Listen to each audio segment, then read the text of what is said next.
for a short conversation around the value of technologies with MDUs. So, Vicki, thanks so much for joining us, and welcome back to our virtual stage. We've got new research showing that 65% of multifamily builders report that their business models leveraging smart home technology helps differentiate their property and adds value. I'd love if you can give us a short introduction of what your role is and the role of Cox Communities as it relates to the MDU markets. Absolutely. So my team is responsible for building high trust relationships with builders, developers, owners, and consultants on that B2B side so that we bring value to help builders sell houses and MDU owners and consultants drive rents and occupancy by leveraging technology based on consumer needs, right? So we not only manage the strategy part for Cox Communications, but we also do operational enablement and then sales execution. And so we're blessed in the fact that we can look at this end to end for builders, owners, developers, and consultants in this space. Well, great. It is certainly a hot area. We are seeing manufacturers also look to the MDU market to really scale their products. And then, of course, connectivity plays such a critical role in the ultimate experience for the end user as well as the property managers. Can you tell us a little bit about some of the direct impact that you see property managers experiencing as a result of these always-on types of connectivity solutions? Absolutely. So a lot of the always-on bulk data solutions are being driven by folks launching property management IoT. And the reason they're launching property management IoT is because more and more folks realize that that's a key initiative to digitize their business. And two benefits they really get out of that is one, it really drives operational efficiencies. And then secondly, it really improves that resident journey from end to end and makes it more frictionless. And then last, a lot of these folks are really being able to optimize rents and occupancies because this is what consumers want in their apartments, especially for the segment that you see that are more renters today. So great. And let's dive a little bit deeper into the property management experience. Can you share maybe some specific use cases that are really stand out that you're hearing back from property managers that really add that value? Absolutely. So what we do is we go in and help assess kind of the before, the current business flows and process and the customer journey. And then we come in and propose kind of long-term solutions. And some of the things that we're seeing are having the biggest impact.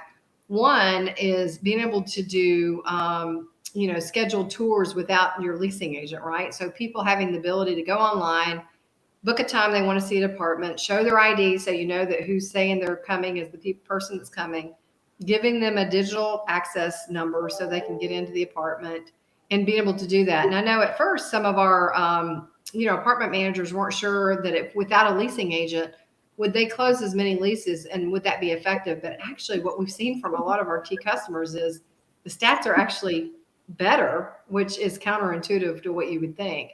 And so that's been a great application. Secondly, if you think of access control, there's so much time and effort spent into rekeying locks, setting that up, doing all that. And if you're a consumer in an apartment, you want to let your dog walker in. You want to be able to have packages delivered. You want to let the maid in if you have a maid, or if you have a friend that's in town and you're not home from work yet and you just want to give them access to your apartment.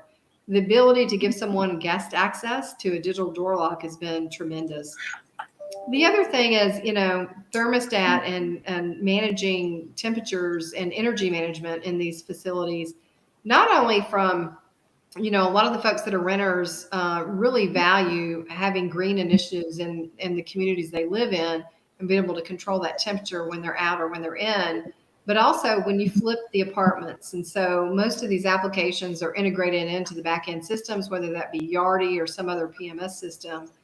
And the ability that when someone moves out, that it flips back to control to the property manager and they can set preset temperatures and other things that allow them not to spend too much money on energy cost in the apartments, et cetera. So I would say digital access, thermostat control, and probably the third biggest thing is really leak detection. Water damage is a big line item on a lot of the budgets of multifamily owners and management companies. And I think that the average I've seen from all the research results that we've done says that, each instance is worth about $11,000. So if you've got leak detectors that cause you not to have a disaster that you have to pay for damages in, it helps you both from avoiding that risk, but also probably an insurance cost long term. And so those are probably the top three that I see so far. Great. And if we're talking about the end user or the consumer experience, you did talk a little bit about the value with access control, but are there other things that are also driving decision making? For instance, having Wi-Fi available in certain areas, common areas around the building, maybe even out by the pool. What are you hearing back from the consumers who are making the decision to rent these types of units that have this technology in them?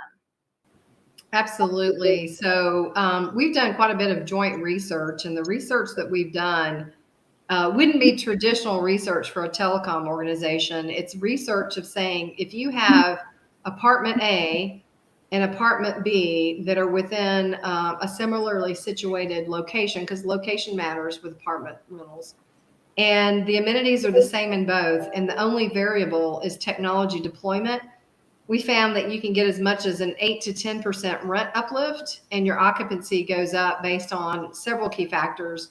One, those whole automation features that we just talked about were a key element in that. Secondly, being able to have common area Wi-Fi by pools and common areas and be able to have a follow me SSID really makes a difference. People want to be able to have, they want to be connected no matter where they're at on property actually, but more so in the areas they congregate most. The third thing was, in certain areas, security features were really important from both data privacy and security kind of played out into that. And so I would think those are some of the key drivers, but we were actually shocked at the amount of additional rent because some of these came out as much as 20% extra they were willing to pay to have automation features pre-enabled in their apartments and to be able to have common area Wi-Fi and other elements. It's more important than we think. Also having 1 gig available in the property, 1 gig broadband deployment. Yeah, well, we're certainly living in a world where consumers expect for connectivity to be there and for it to work, and so, but that 20% increase in rental fees is quite a big number. There might be an assumption in the industry that the broadband service and connectivity and all this technology is really best suited and well suited for the luxury markets, which certainly have lots of money to add these types of technology. But can you talk a little bit more about the overall market and maybe even the lower income markets and how Cox takes a look at those segments? Absolutely. So, we were kind of along the same mindset. We thought at first that this would be more for just A properties or new builds, et cetera. And what we found is that we've gone down market is actually in a lot of C properties. One of the things that property owners and managers are struggling with is just maintaining staff, right? We're all having a problem right now hiring up and keeping our hiring at a certain level. And so the fact that they don't always have enough maintenance staff or enough leasing staff, automation becomes a very key element. And so the more that you can automate these processes so they can be managed from anywhere without having to have someone on site, really lowers your operating cost and improves your operational efficiencies. And so what we find with a lot of these building wide deployments is the cost, the return on investment, the cost pays out just in the operational efficiency. And then anything you do on increased rents and occupancy is just gravy on top. And so we've really seen that with one, occupancy and lease ups being higher, the ability to drive out empty or when they're flipping apartments, how much less expensive it is to flip when you've got a more automated solution. And again, back to the leakage. You can pay for this just with operational efficiencies, even if you don't change your rents.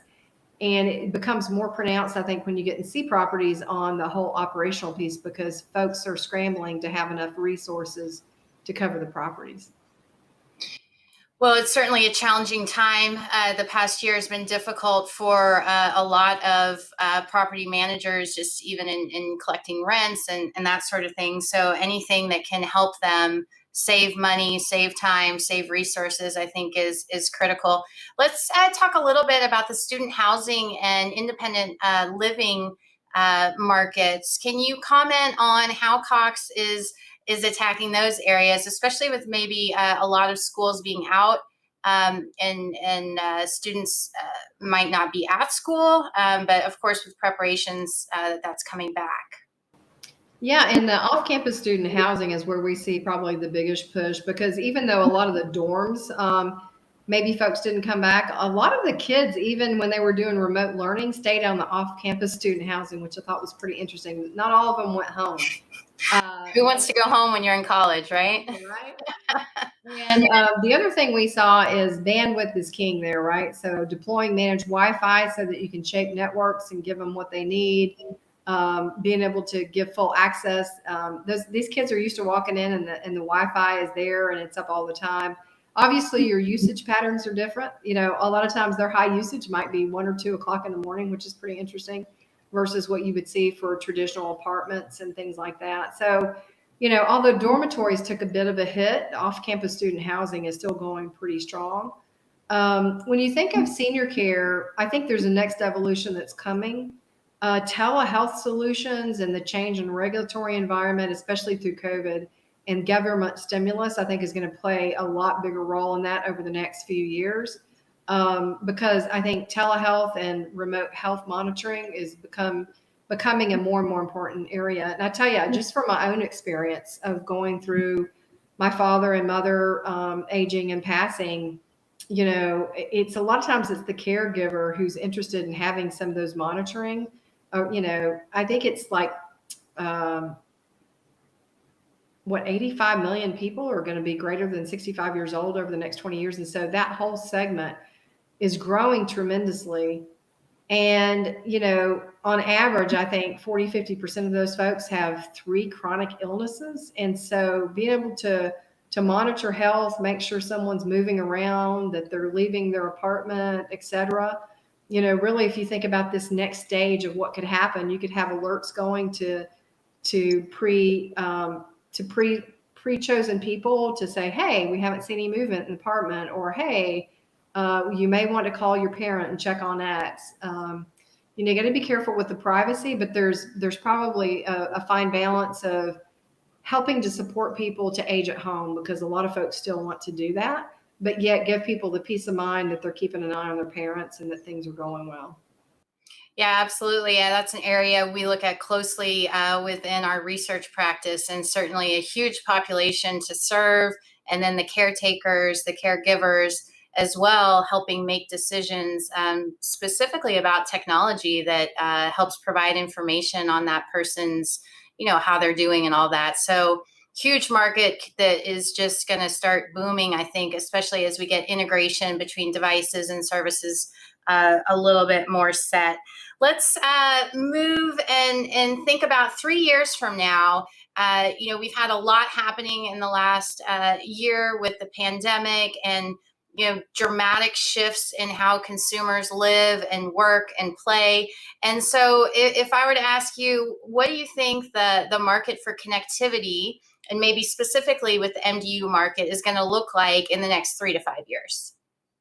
Well, you know what? I think we've all decided over the last year or so that our homes are very important, right? Because when you're living in your home, working from your home, and schooling from your home, your connectivity becomes very key. And so being able to have something that's reliable, that, you know, you're not going to be impacted from a schoolwork perspective or working at home is key. The other thing we're seeing is, you know, people aren't snapping fully back. So even though some offices are starting to open, and probably more will start opening September, October, there's a lot of companies that have decided that folks, you know, it's okay to have more of a flexible plan. And even before COVID, I think about 30–35% of folks were working from home 1 to 2 days a week. And we see that dramatically increasing. And so what does that mean from a consumer perspective? It means one, my reliability that I expect from my home is similar to what I used to expect from my business. And so SLAs and failovers, et cetera, are very important, and uptime is very important. Reliability. Secondly, the more conveniences or functionality I have either in an apartment or in my single family home become really, really important. And so I think you're going to see more and more SaaS um, opportunities where people working out of their home are downloading, small business applications and software and other things. I also think as you look at the proliferation of smart cities and other smart devices, smart cars, et cetera, you're going to start seeing if you light up a smart building and you have so much data and information that's being shared and artificial intelligence to analyze that. I think the next phase is that if you can reach out and grab data that's in the public from other sources to make decisioning for you and to send recommendations for you is going to be key. And so, there's still a little bit of work to be done around that, but that whole spatial integration, I think, will be the next phase. If you think about it, in the multifamily space, you kind of had infrastructure because fiber and 1 gig was really important. Then you had pre-enablement, and that's the reason we launched Quick Connect, so that when you came into your apartment, you already had broadband, you could just choose your speed, and it was already up. You didn't have to wait on a truck roll. Now it's going to be truly full property management and IoT, where artificial intelligence and data is giving you recommendations on things you should do in your home to lower your energy bill, or hey, your friends are over at such and such, or hey, I see your routine is you go get Starbucks every day. Do you want me to put your order in? And so that spatial integration is probably that next wave.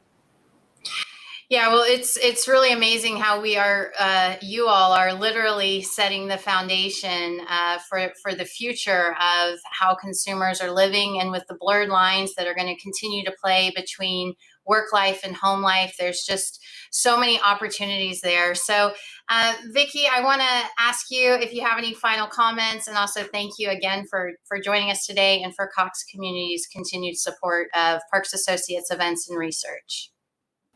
Yeah, thank you. The only thing I would say is, if I'm a CEO of a multifamily group, I think digital enablement and automation is going to become more and more important, not only to be efficient in your business, but to have the best resident journey you can have and retain your clients. And then also just to optimize your net operating income, rents, and occupancy. So thank you so much for the time today. We appreciate you being here, and thank you again. We'll talk to you soon.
If you miss a live session, you can go back at any time to watch on demand. Go to Watch Replays and click on the session that you want to view.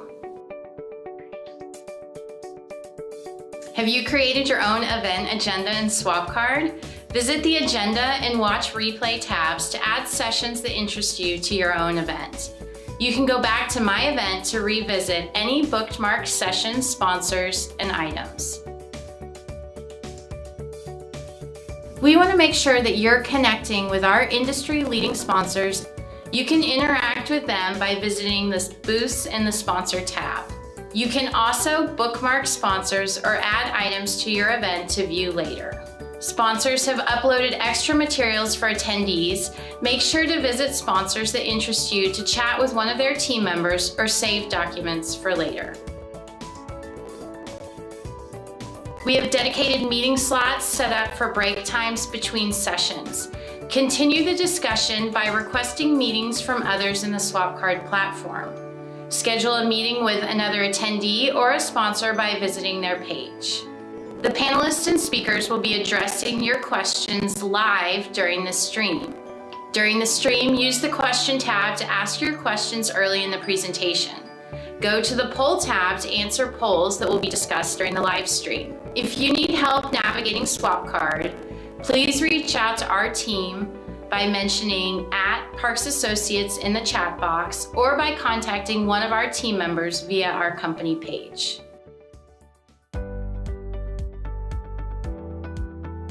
Welcome to Parks Associates' 25th year of Connections, the premier Connected Home Conference. This virtual series will be hosted across 2021, bringing together a community of industry leaders in the connected home industries. In the 20+ years that Parks Associates has hosted Connections, the connected home has evolved from a high-end concept towards a mass market opportunity with incredible revenue potential. Today, several high-profile market disruptions are emerging as a result of broadband adoption, smartphone usage, and consumer expectations for connectivity solutions that provide a personalized experience. Our 2021 sponsors are making all of this possible. Thank you to our sponsors for their support this year. Our analyst and visionary insights will feature executives in the connected entertainment and digital home technology industries. We hope you can join us for these upcoming sessions or watch past session replays. On August 18th, State of the Home Security Market, September 22nd, Home Networking and Wi-Fi, and finally on November 9th and 10th, join us for 4 more sessions. Smart Home, Battle of the Platforms, Privacy and Security, Europe and the Smart Home, and Insurance and Security. Thank you for joining us at Connections today and throughout 2021. We are happy to have you here and look forward to your feedback. 5, 4, 3. Welcome everyone, and thank you for joining us for another in our series of Connections events as we celebrate 25 years of hosting this event. The title of this track is MDUs Scaling Up, where we want to look at some of the unique opportunities and challenges facing the MDU market segment.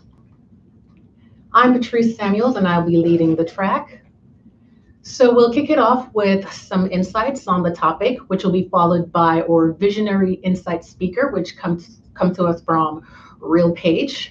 That will be followed by our executive Q&A, which will be led by Elizabeth Parks and feature Smart Rent. After that, we'll move directly into our interactive panel discussion, which will be followed by our networking discussions. So before we get into the discussion, I'd like to take a moment to thank all our sponsors. These include Alarm.com, Calix, Cox Communities, Smart Rent, Bitdefender, Tuya, Ayla Networks, Plume, and AirTies. I want to thank all these companies for helping to make the event possible. I'd also like to thank the industry associations that helped to provide a lot of guidance and support for this event. I'd also like to remind you that there will be several other opportunities to participate in our Connections events going forward. So after the session, you'll have sessions again in August, September, and November. So please do join us for those.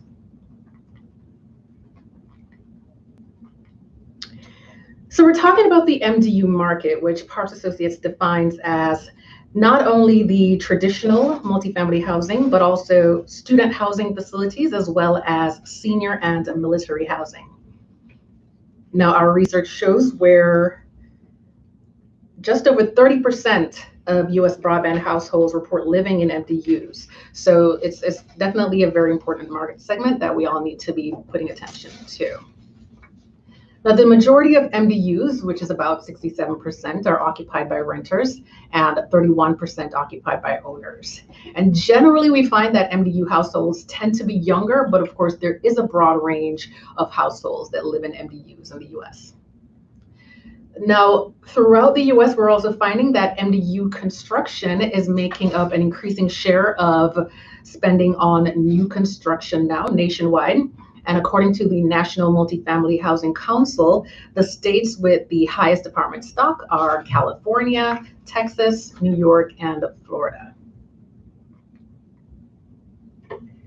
Now, Parks Associates research consistently shows that the multifamily home residents have a higher rate of adoption of smart home devices than single-family home residents. And this segment is also showing the highest growth in adoption, as you can see from the chart there. Now, when adoption is broken out by MDU renters and owners, we see where currently MDU owners do have a significantly higher percentage of adoption than all the other groups that we're looking at here.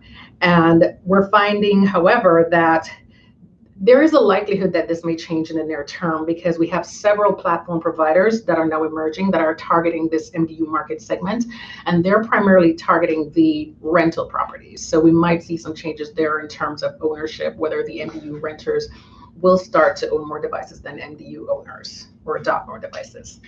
Now, this is partly because it's the multifamily segment is providing an important opportunity to sell products at scale.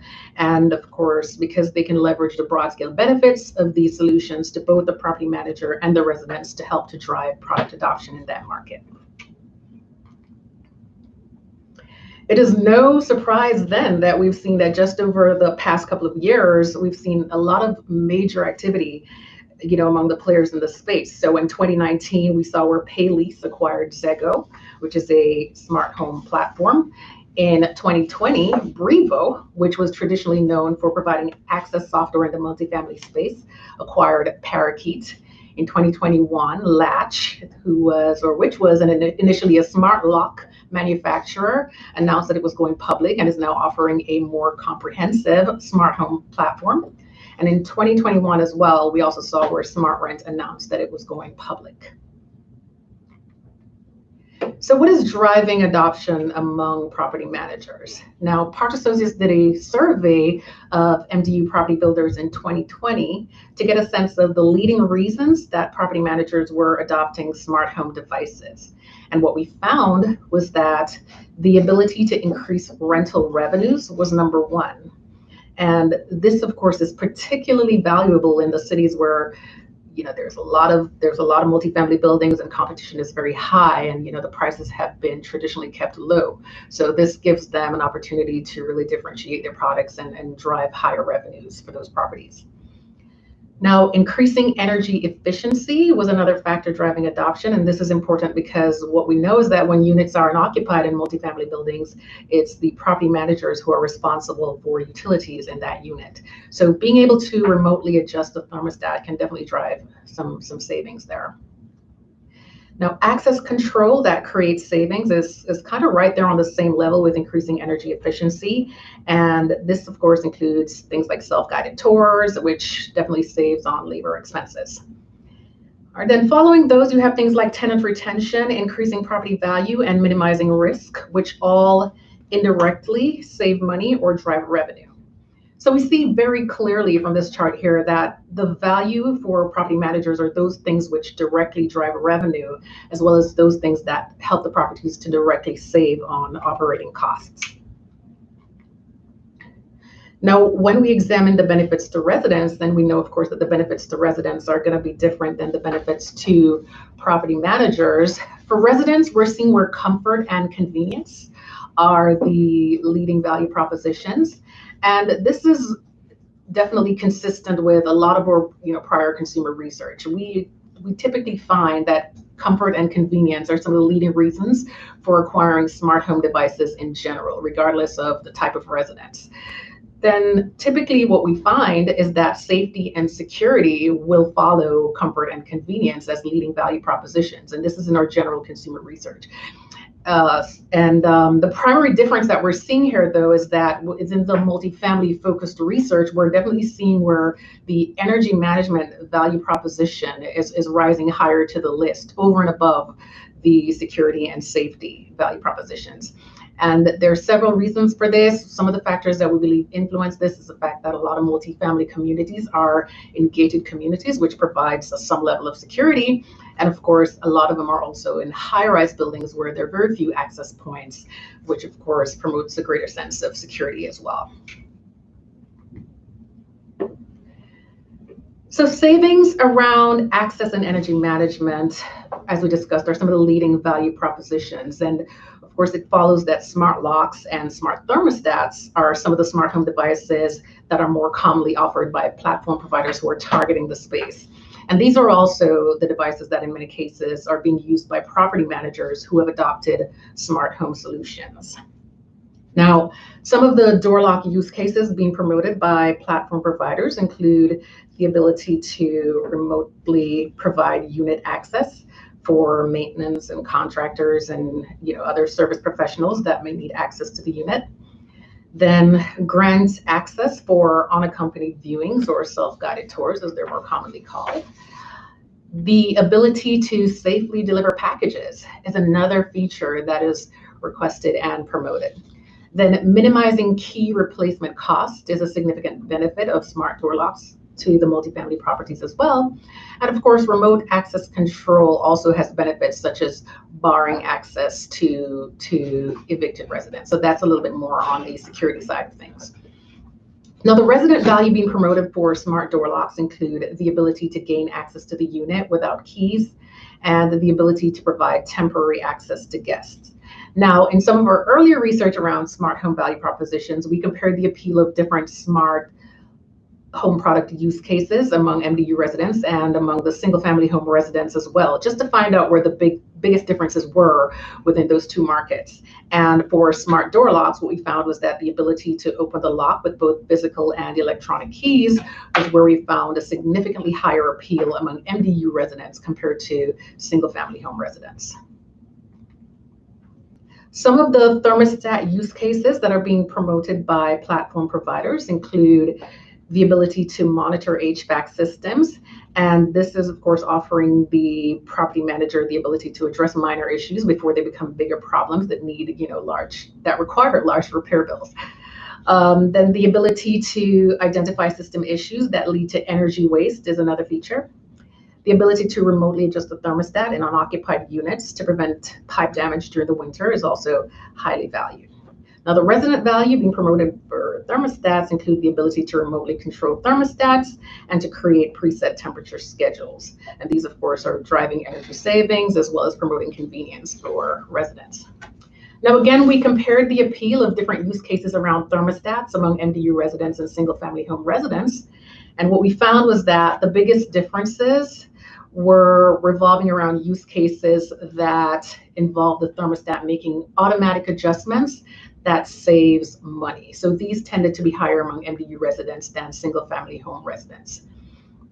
Of course, smart thermostats and door locks are among some of the more popular devices that are being offered by platform providers to MDU property managers. But of course, there's several other devices and use cases around smart lighting as well as smart water leak detectors to promote safety within these properties. Now, when we compare the popularity of smart home devices to some of the traditional amenities in multifamily properties, we see where smart thermostats and smart locks, as you can see from some of those orange bars on the chart there, are now comparable to amenities like swimming pools and even fitness centers. Now, this is, of course, just a reflection of the growing importance of this segment.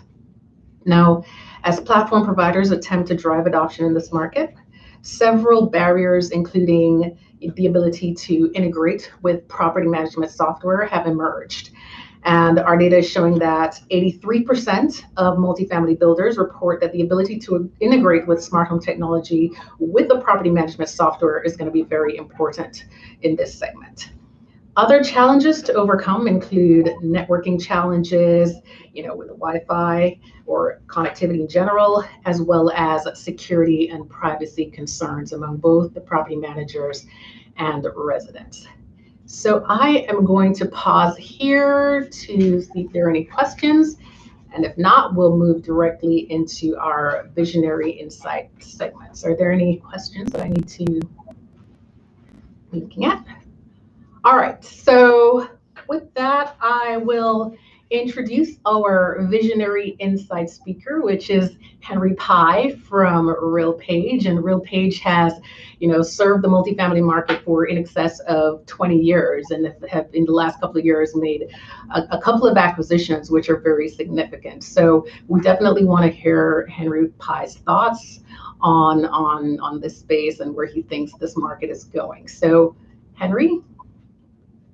Hello, everyone. Thank you. I'm going to quickly go through a couple of key drivers in multifamily and IoT real quick, just to give some background for everyone. And I wanted to point out initially that while RealPage obviously has a division that works directly in IoT and broadband and access control, my group is actually outside of that. We're consultants that work with multiple vendors and multiple owners. We generally work on a few hundred communities a year. So while we have deployments with Stratus and White Sky and companies like that, we also have deployments with SmartRent, Latch, Point Central. We've worked with other companies like Dwello and IQ and others. So from our perspective, we're not necessarily focused only on RealPage solutions. Now, I provided these slides and they don't necessarily have time, but I want to talk about one of these on high-speed internet access, because I don't think you can really look at IoT and multifamily today, and definitely not tomorrow, without looking at what we refer to as managed high-speed internet access. And for those who are more familiar with single family, a managed solution is where you basically have a gigabit Ethernet or a passive optical network with access points throughout a community. This includes any structured parking, outdoor amenities, can include, though it usually doesn't, elevators and stairs. But it is a comprehensive solution where the access points are managed to create the best service possible and a seamless transition. This is something that has gained a tremendous amount of steam in the last 3 years. And what I have on the screen now is the Ruckus 650 access point. This is the access point we're using more than anything else today. Just for everyone's information, probably 98% of new multifamily Wi-Fi deployments, and probably about the same in hospitality, use Ruckus today because of their ability to handle, or to mitigate the adverse effects of having access points in close proximity. Now I'm going to show some numbers, and as I said, there are additional slides, and Parks Associates will provide a additional article that we authored about this, but I want to go through the numbers so everyone understands why developers and owners in multifamily are pursuing high-speed internet access. Generally, it costs an owner about $1,000 a unit more than it would otherwise. We're averaging gigabit speeds for a cost of under $17 a unit, for which we are reselling for $40 a unit. That means a resident, as soon as they are a valid lessor, their lease is active, they have gigabit speeds anywhere in the community, their own secure VLAN, for a price that is lower than an introductory cable modem. Now, when doing IoT over Wi-Fi, and I don't necessarily want to give the impression that Wi-Fi can do everything you need it to do, but it can do a lot. The benefits are that you can essentially deploy some basic IoT functions with no additional network gear, which again gives you an incredible return on investment and lowers the cost of IoT deployment. Now, one of the big reasons people are adopting Wi-Fi, particularly in developments or new properties, is that no one in multifamily wants to deploy a 4G Lite DOS system. These are these master antenna systems for mobile devices that are very expensive, have some OpEx, but have no return on investment. As you see, Wi-Fi is far less expensive than a DOS system. When you deploy Wi-Fi and you use it for your IoT network, it is also far less costly than a unit hub or unit gateway model where you're putting a vendor's specific or proprietary gateway in the unit.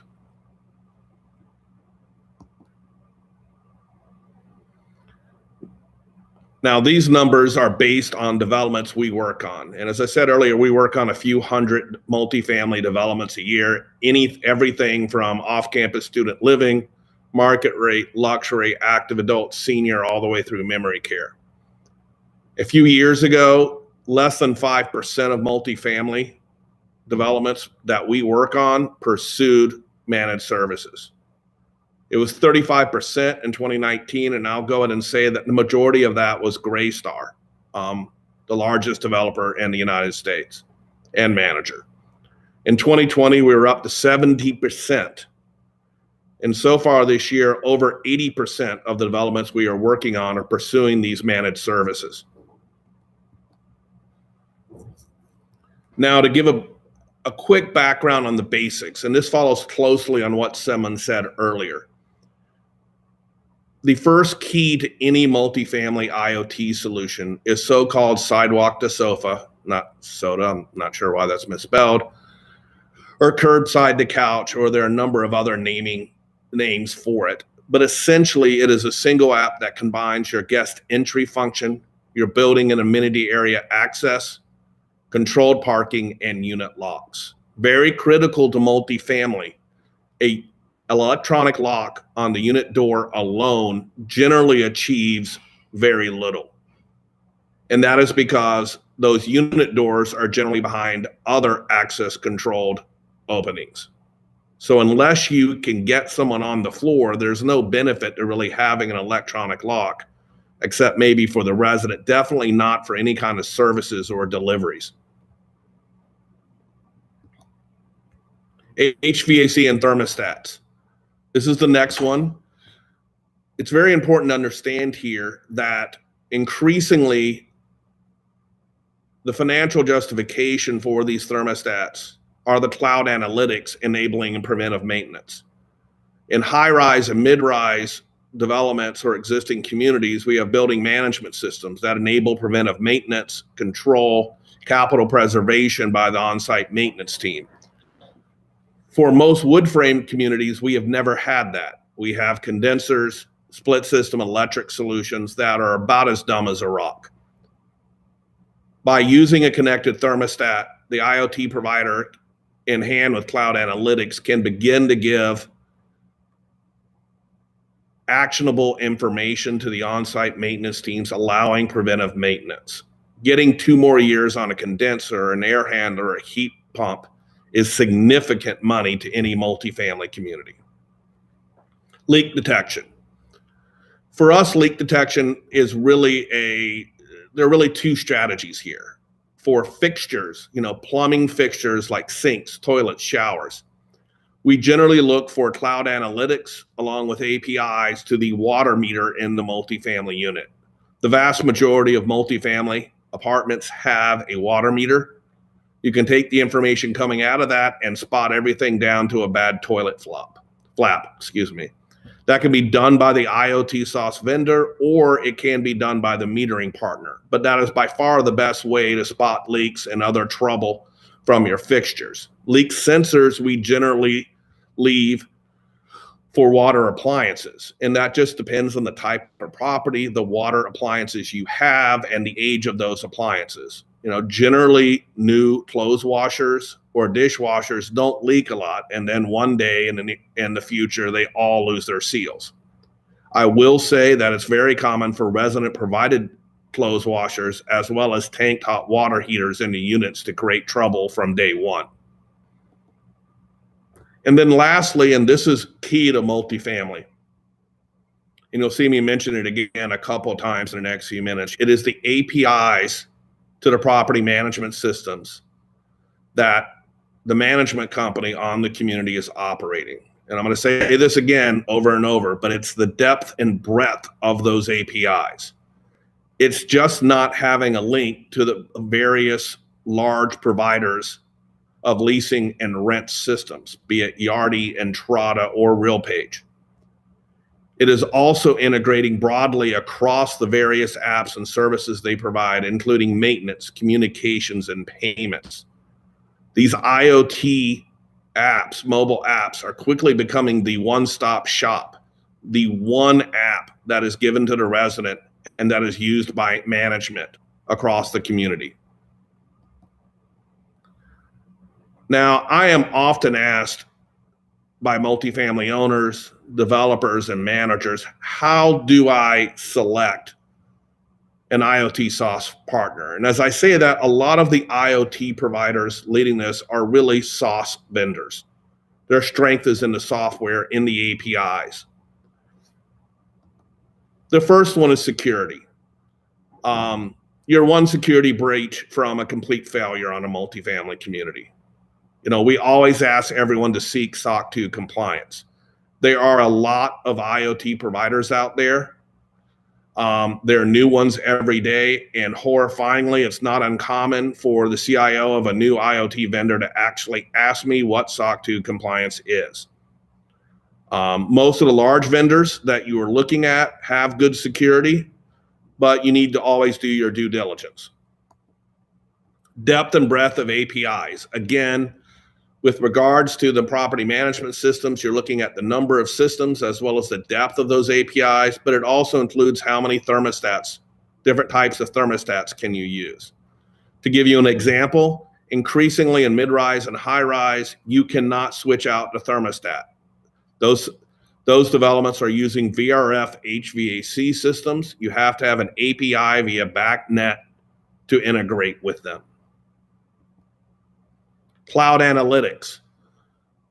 Now, this is the key for IoT and multifamily. Can you turn all this information that you're getting from your edge devices into building intelligence and actionable information?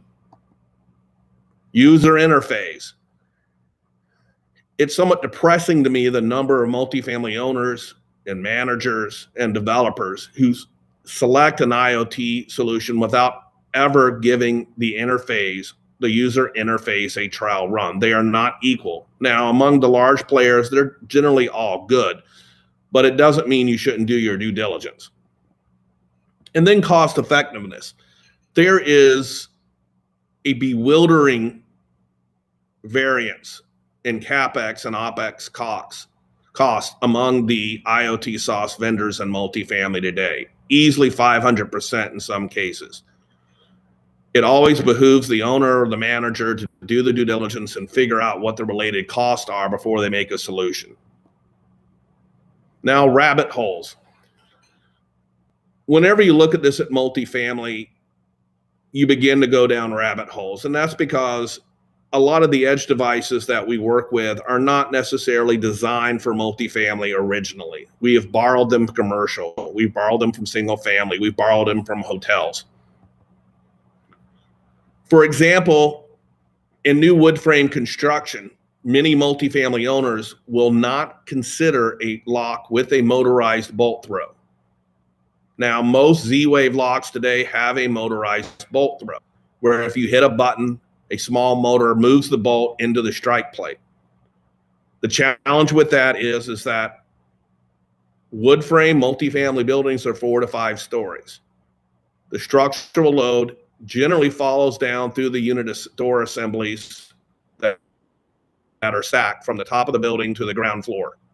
We know for a fact those assemblies are going to be compressed and that the strike plate is going to move. This can become a maintenance problem. One vendor of electronic locks I know right now on 12 communities, we're averaging maintenance adjusting the strike plate every 3 months. Of greater concern to me is that if you have a misaligned strike plate and a resident locks the door or thinks they lock the door, but it does not lock, what is the liability of the community if something adverse happens to that resident? When you're looking at the locks, do you consider the locks available today or the locks that are available in the near future? Right now in multifamily, the rumors and expectations are that all of our major manufacturers will have brand new locks coming out by this time next year. That refers to Salto, Dormicaba, Allegiant Slage, Yale, Latch, etc. Do you need a deadbolt or an integrated lock option? Just because two deadbolts from different manufacturers are comparably priced does not mean that the integrated lock option or mortise lock option is similarly priced or comparatively priced. Different types of developments in different jurisdictions have completely different demands. It is not uncommon in a high rise or in Northeastern California to only be able to use an integrated lock. Conversely, in Texas, because of the need of a keyless deadbolt, you almost always use deadbolts. What about trim and matches? When you're using deadbolts, it's a bizarre thing to say, but if you've never looked at it, you may not realize that one person's version of brushed nickel or stainless steel does not match another's. And then finally, UL fire and windstorm ratings.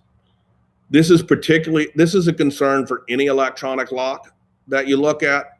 However, it is particularly concerned for Z-Wave locks or single family locks today.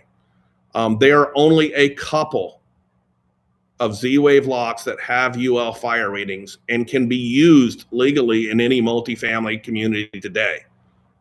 If you're in the state of Florida, and depending on the state, either the entire state or the county along the Atlantic or Gulf of Mexico, you also need to have windstorm ratings. So please do your due diligence. There have been lots of cases in Florida and other states where an IoT vendor has deployed a deadbolt only to be forced to remove them all by the city or state because of a UL violation.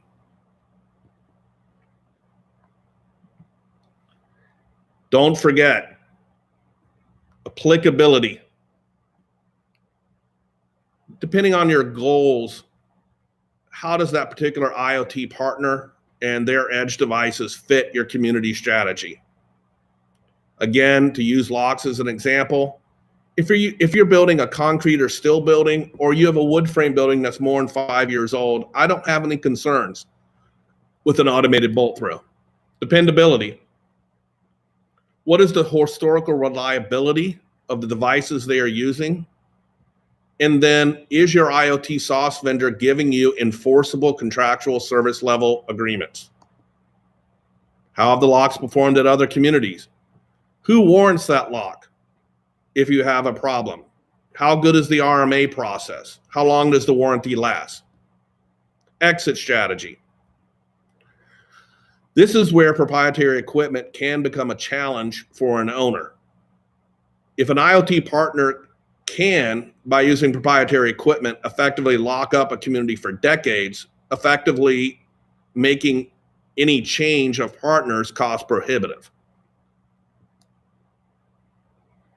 Here you go. If we're using a multifamily lock, again, those built by Salto, Dormicaba, or Slage, while they don't have a lot of functionality, they will work with a Bluetooth app and credential with or without an IoT partner. In contrast, the Z-Wave lock, and I'm not trying to bash Z-Wave locks, I have 8 of them in my own house, but without that IoT partner, that Z-Wave lock is basically nothing but a mechanical brick. And with that, I'll open the questions. Great. Excellent presentation, Henry. Lots of important things to consider there. You gave us important considerations for networking. You gave us important, considerations in general, important vendor considerations, and then you topped it off with the rabbit holes that we must, pardon me, and pitfalls that we must avoid. So really appreciate the presentation. I'm sure there are a lot of vendors who are listening. We have vendors on our panel who will appreciate those important considerations that you just highlighted. But yes, we do have a lot of questions, and I'll go ahead and kick it off with the first one that's popping up on my screen here, and it reads, is there any demand in MDUs for healthy home technology that would, for example, integrate smart thermostats to automate indoor air quality? I would say there are, and I base this, it's a long story, but back when I was an honest person and not a consultant and worked for a developer, we used to do a great deal of market research, and consistently when we asked residents about what they valued, air quality and, quality of life concerns inside their unit and in their community were valued more than dollar for dollar energy savings. And I think you will begin to see air quality be one of those pivotal things.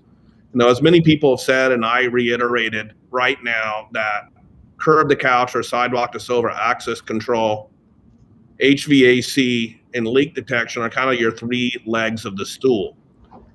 There's an ongoing debate on as to what the fourth leg is going to be. If you look at Stratus or SmartRent or Point Central or Dwello, there are 20 or 30 other things they can easily do, or different flavors of the same thing. Those tend to be deal specific. What is going to be that fourth item that we do in the majority of deployments? And I'm not sure, but I'm willing to bet it's going to be air quality or something like it. Yeah, and certainly we're seeing on our end too. We just recently did a lot of research into indoor air quality, and we did see that residents in multifamily homes in particular did show a higher interest in solutions that could help them just to maintain safe indoor air. And I mean, our thought is that it had something to do with all that we were going through last year with COVID, why, that was kind of top of mind for a lot of people. But this is definitely research that we intend to continue just to see, overall what that looks like and what the interest levels are there. No, and the research, customer interest in this goes back 15 or more years. You do have to be careful with it, given particularly in some older buildings where, we were not a decade ago or 20 years ago as attuned to the building materials and the outgassing. You probably want to make sure that you don't have a problem before you give everyone a dashboard to check on the air quality in their unit. Again, another important consideration. Thank you. And we do have other questions, so I'll go ahead and highlight another one here. So it is, what is your perspective of MDU demand at the residential level for security services? That is like firewall or VPN capability. So this is looking more into the cybersecurity side of things, I guess. Well, you have two types. You have, from the IoT vendors, you have their own level of security, but where we are doing managed internet or Ethernet, or managed high-speed internet access, you're talking about, ruckus dynamic pre-shared keys. So every resident has their own secure VLAN and their own kind of pseudo SSID, which is generally as secure as you can get. That's something that's critical, and I don't believe you should provide broadband in a community without it. The liability alone, not to mention, people tend to dwell on CALEA and the various, requirements for the Department of Homeland Security, but that's a pretty unlikely scenario. However, being sued for copyright or something else is something that can happen at any day. So I believe security is part and parcel to providing internet access. Yeah, I think in general, a lot of MDU residents, when they hear about, Wi-Fi or managed Wi-Fi services, I think security concerns, they're thinking so many people have access to the network, and security concerns tend to be top of mind. Yet all vendors are, of course, projecting that their solutions are secure. I think it's just going to be important for them to highlight, the security of their networks and, of course, what makes it secure. So people will really buy into having these solutions, and it will not serve as sort of a barrier to wanting to adopt these technologies. And that's going to the due diligence when you're doing your business deal. And to be quite honest, generally in multifamily, we have very accomplished attorneys, be it Davis Craig or Ubach, Ames and Taylor or someone like that, who understands how to draft the contract and not only enforce those security service level agreements, but also make sure that the community is indemnified. Got it. So you did talk a lot earlier about integration, in different ways, and the APIs and the fact that, the depth and breadth of APIs with smart home platforms and property management software, must be significant. So in a lot of our previous research, we found that this integration was a significant problem. And I think I highlighted a data point earlier too, that 83% of builders are finding that, having solid integration with property management software and smart home platform, software and solutions is going to really be important to promote that seamless user experience that property managers and residents alike are going to want. So I'm hearing a lot of different things though about where we are with this integration. On the one hand, I'm hearing, integration now is between platforms and traditional property management software is pretty seamless. There's nothing to worry about there. And on the other hand, I'm also hearing that there's still a lot of work to be done where this is concerned. So can you give me a sense of where we actually are, where that's concerned? It's not necessarily an even playing field, but let me build on that a little more. For the large IoT SaaS vendors, definitely for someone like a Dwello or a SmartRent, a Stratus, a Point Central, they have the resources to develop these APIs. And multifamily has a long tradition at this point. I think it was originally actually sponsored by the National Multi-Housing Council and NAA with regards to data transfer standards. And so it is very doable. However, it is not necessarily an easy task or an inexpensive one. So I think there's a fairly significant hill for new IoT SaaS vendors in the space to get over. And even then, what do you mean by we have an API with Entrata, or we have one with Yardi or RealPage? Again, it's also the depth of it. So not only the major providers, but also do you have an API to the communications, their payments? The communications in particular is critical. Maintenance is critical. So of all the IoT SaaS vendors out there who say they have an API to this or that management systems, they may only have it to leasing and rents. And while that does save you data entry and a number of other tasks, that's not necessarily what everyone is looking for. It's only part of the puzzle. In addition, so far, the large IoT SaaS vendors have generally stopped at those three large property management system companies, RealPage, Entrata, and Yardi. They haven't gone down to the medium-sized players, which is a challenge which we'll have to overcome. Got it. Okay, I do have another question. Okay, so it reads, if you are using managed Wi-Fi with no hub in the unit, then my assumption is those devices are all Wi-Fi devices.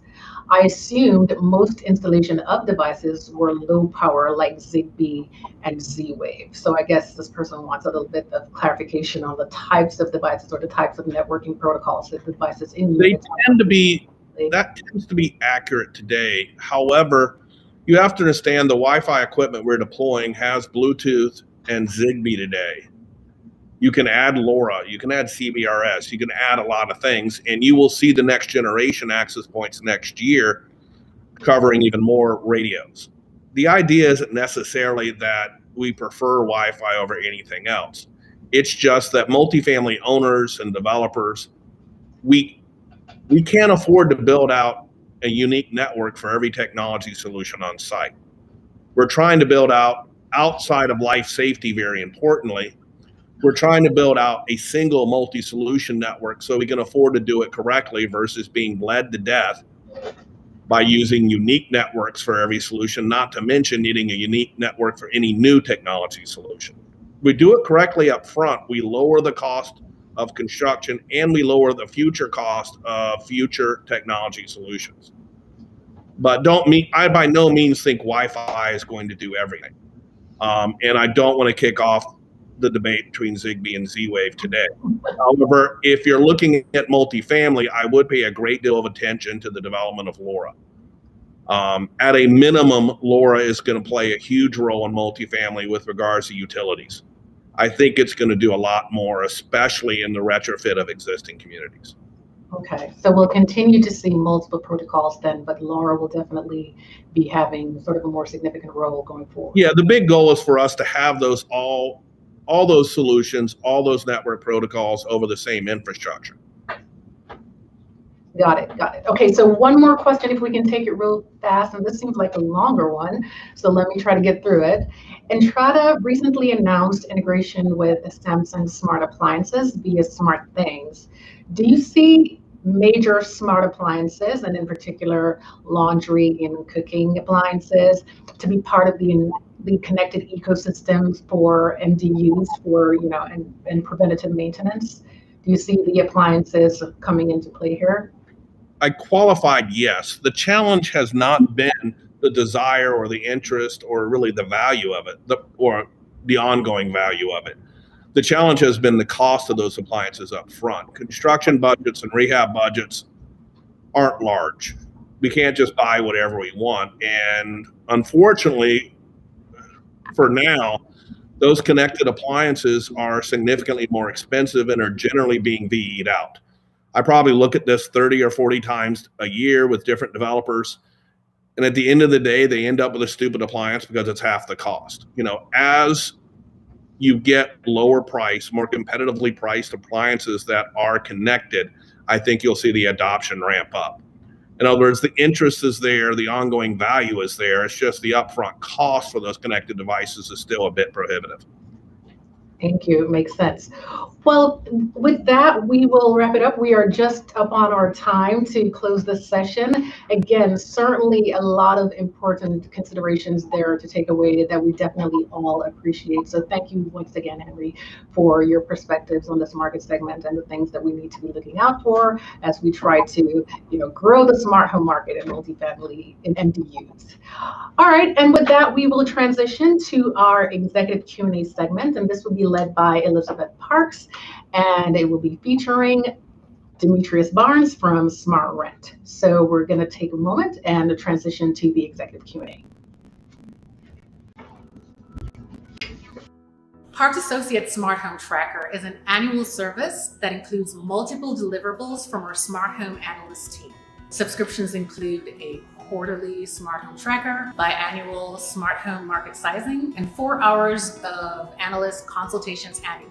In the tracker, our Smart Home Analyst team presents and analyzes the size and 5-year forecasted growth of key smart home markets and submarkets, important trends shaping the market, impactful product announcements, and partnerships and acquisitions for major players. The Smart Home Tracker provides market intelligence for companies to navigate the competitive smart home market by sizing and forecasting the market and providing an analysis of key trends, market shifts, and player announcements on an ongoing basis. Our latest tracker includes insight on pricing of smart home products and shows that high perceived prices remain a top barrier to smart home adoption, and how providers and manufacturers are working to bring lower priced products to market and discontinue specific premium products. Our research shows that 20.5 million, or 44% of consumers who do not own or intend to purchase a smart home device, report expensive prices as the reason to forego adoption.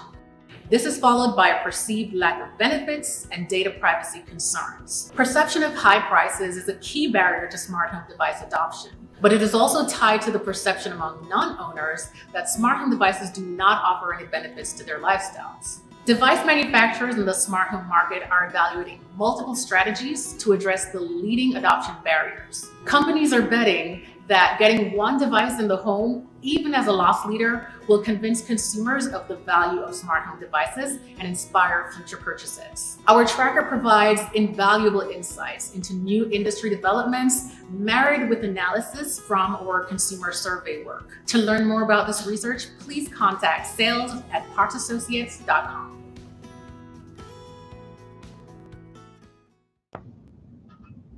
Welcome back. My name is Elizabeth Parks, and I'm the president of Parks Associates, and we are pleased to have you rejoin us as we continue the conversation about smart home and MDUs. I'm really pleased to be able to have Demetrios Barnes, the COO and co-founder of Smart Rent, join us today for a short Q&A to talk about the growth of the smart home market in the MDU environment. And that was really a fascinating conversation, presentation from Henry. So we appreciate RealPage's perspective, really powerhouse in the market. But excited to transition now and welcome Demetrios to our stage. Thanks for joining us today and welcome. Thank you.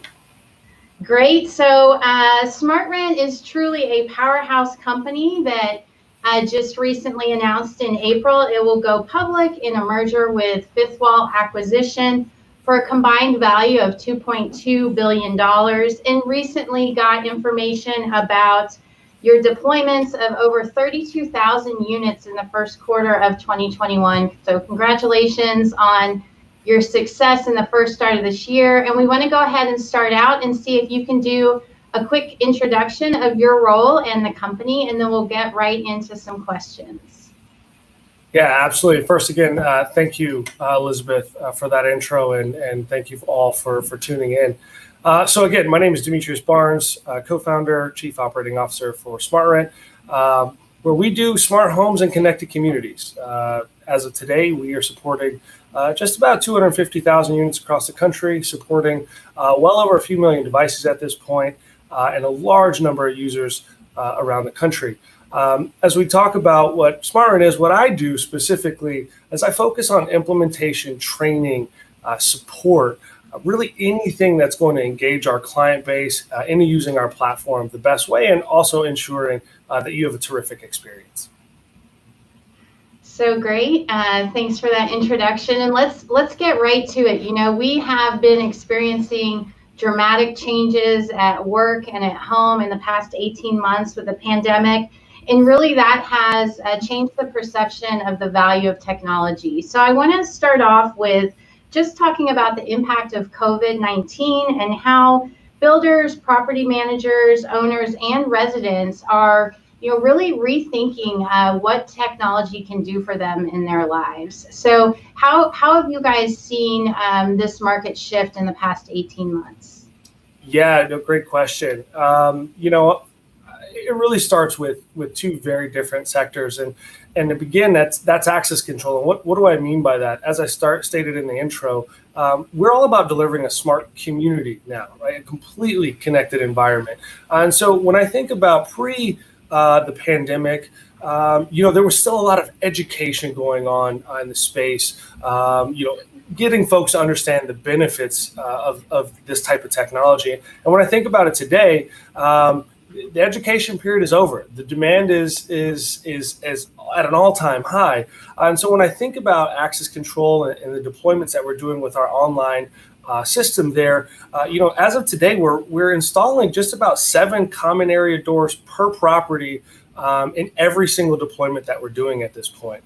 So what you're seeing is with access control, with the pandemic, when you have an environment that's online and gives you the opportunity to control how your community behaves during these times, you can now manage delivery access a little bit easier. You can gear and steer residents to leveraging amenity areas, maybe in some cases back to a normal state, or maybe in others, relegating that back, as things change and evolve in our environment. And then I think really where that really starts to drive a different way of engagement is the residents, right? The residents now have the ability to not only drive their deliveries and bring people to them, they have now the self-service option to think about what they're going to do next, or allow their friend in with never leaving their home and keeping contact to a minimum.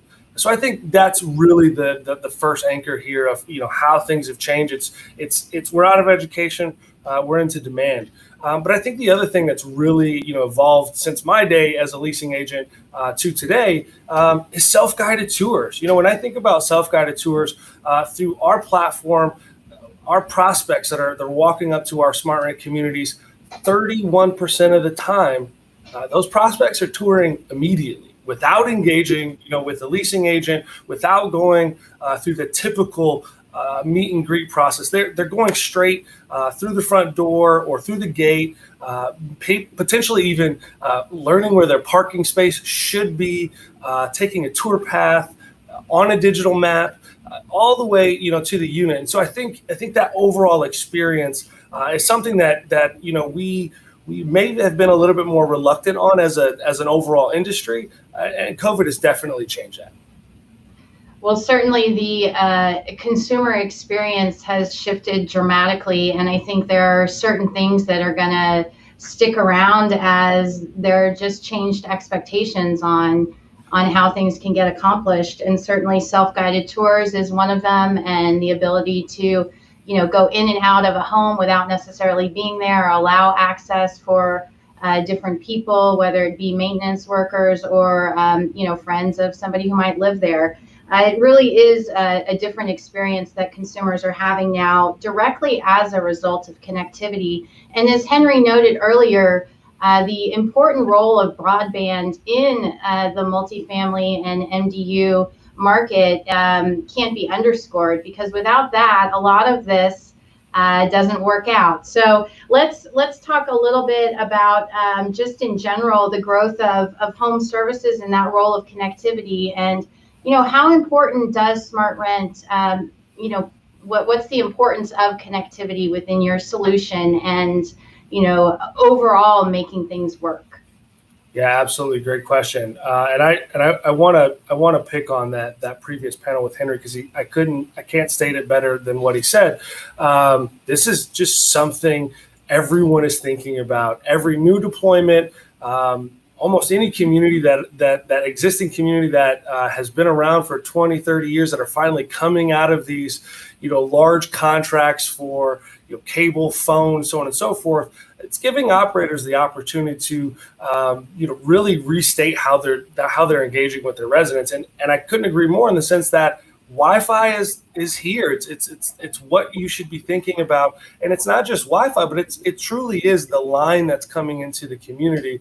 With the pandemic, people are home more.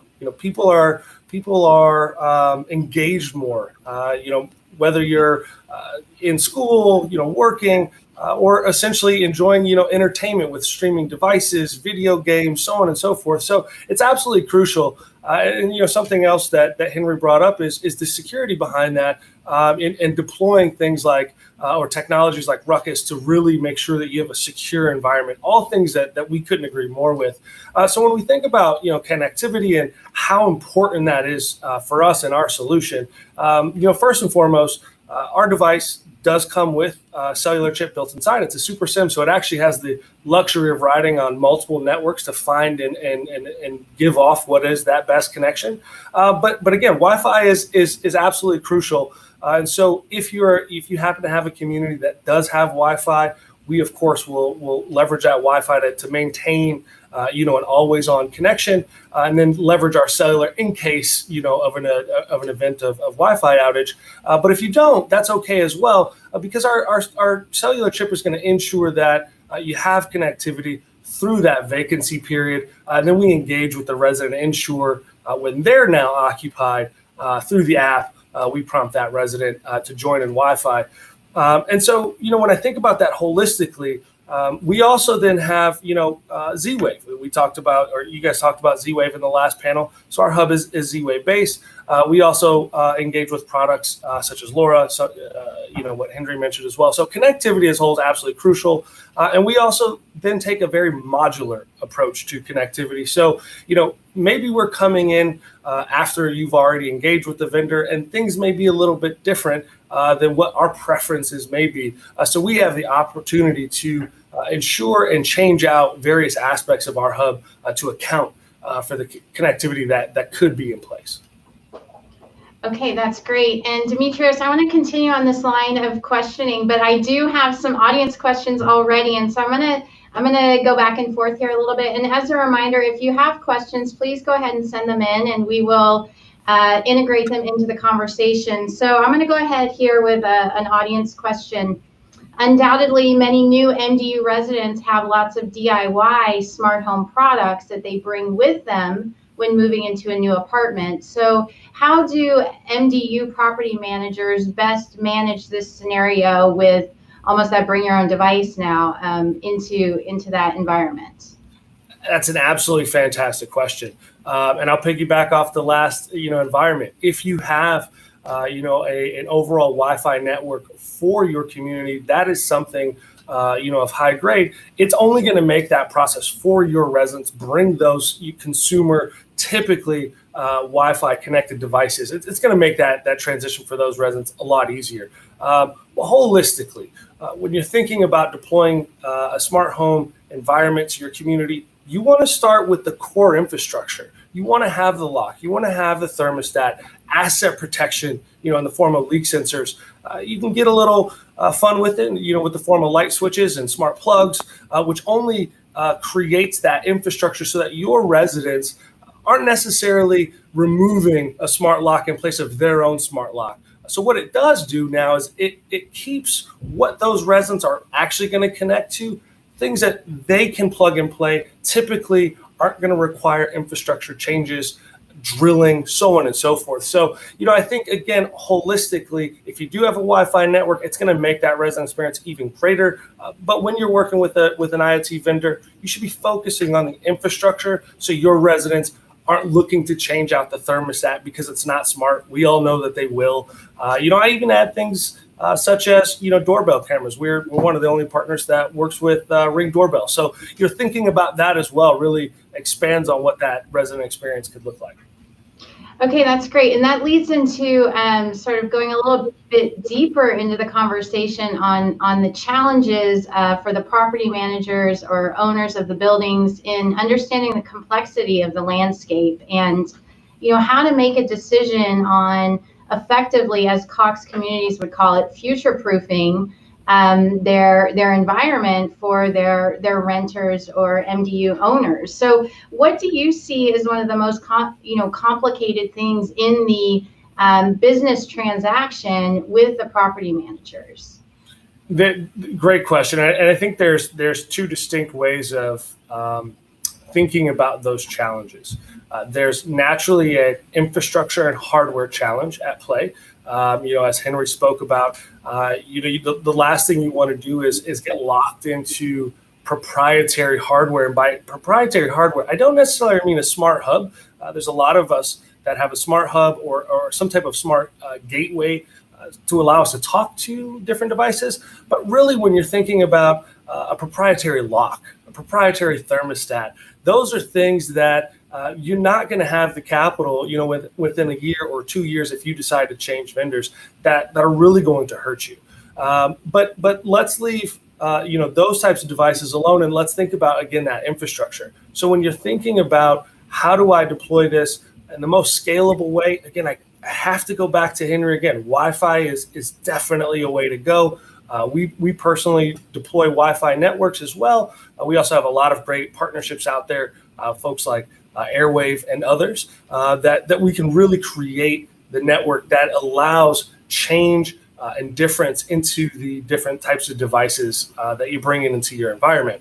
So as I talk about devices, the other challenge, again, picking on that last conversation, is integrations. I can't tell you how many times as an operator, property owner, before becoming a vendor to the space, I'd work with someone and they say, hey, I integrate with this PMS, but really, it's some, Excel file nightly job scenario. That's the last thing you want. When you're bringing in this technology to your environment, training now becomes an issue. Process evolution becomes an issue. And so when I think about, again, what I do here at SmartRent, it's working with owners, operators to evolve your standard operating procedures to equate how smart home technology can really evolve not only the resident experience, but the management experience and how we can give time back into your life so that you're not left with trying to figure out how to integrate these devices, bring them together, and then, of course, then deliver a great resident experience. Well, sure, and change is hard for any business to go through, but really pushing for that transformation and really creating a whole new world of opportunity and experience requires, having good partners and also an understanding of the technology. Tell us a little bit about some of these bundled services. We have one specific question about what's the most important typical bundle in an MDU setup. So is there something you all are leading with when you go in and talking to property managers? Yeah, absolutely. So the bundle that I think every smart home vendor will agree with and should be talking about is a lock, it's a thermostat, and it's leak detection. I can't tell you how many times we've all experienced a leak in our day-to-day operations, of a community, and a leak happens. You could go down 1 to 12 to 16 units, depending on the configuration of the building and the severity of the leak. So I think what I tend to see is for a bundle, you look at those three pieces of hardware. You're now solving for access. You're now solving for HVAC, or you're beginning the entry into HVAC and what we can do for energy monitoring, demand response, and then you get into asset protection, via leak detection. And as Henry said, that's that three-prong approach that we would all agree with. And again, as he made comment, what is that fourth? I think there are a lot of options out there. As Henry mentioned, a lot of us, we can add 20 and 30, 40 additional styles of devices to the network. But I do believe that fourth really deals with, forms of energy management, forms of quality, again, in the sense of air quality. That's really the bundle that when I look across our portfolio, most of our clients are moving in that direction. Okay, great. Let's move back and talk a little bit more about connectivity and broadband as infrastructure, and really the role of policy and how that's going to play into our future. We've seen the government administration come out with some new comments in terms of broadband services, and that ability to really extend services even further to people who may not otherwise be able to get them. Can you share a little bit about your view on the role of policy and the broadband as infrastructure for consumers and building property managers? Yeah, great question, and I love that we even spoke about this in our prep call, Elizabeth. When I think about broadband as a whole, that's the internet is something that at times can move us further apart, as a human society, but arguably internet information advances our society and brings us closer together in ways that we all just experienced over the last 18 months. So when I think about broadband, whether it's myself or folks like Henry, I think everyone should be thinking about some form of managed Wi-Fi solution so that all of your residents can take advantage of the power of the internet, because that truly is something that is something that plagues our country, and there are areas in the country where folks still don't have a reliable internet connection, and it's quite sad, to be honest. So when I transcend that thought into how policy comes together. By no means do I want to sound political, but I do believe that we should continue to engage in a fair and open market, and I do believe that ownership groups should have the ability of choice, and I also do believe that there's a need for a return on investment at the end of the day. So I think when I look across the table at our peers, other smart home vendors, I think we have an opportunity. We most likely have a responsibility to the industry to do what we can to engage as best as possible with anyone that could help us think about how do we serve this industry in this country in a more unified sense.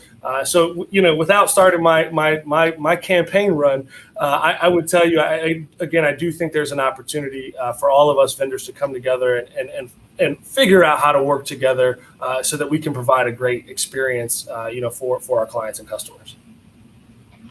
Well, that's great, and certainly broadband is really a critical tool for consumers, and I think there's a lot more to come on making sure that consumers have access to broadband, and really it being seen as the fourth utility.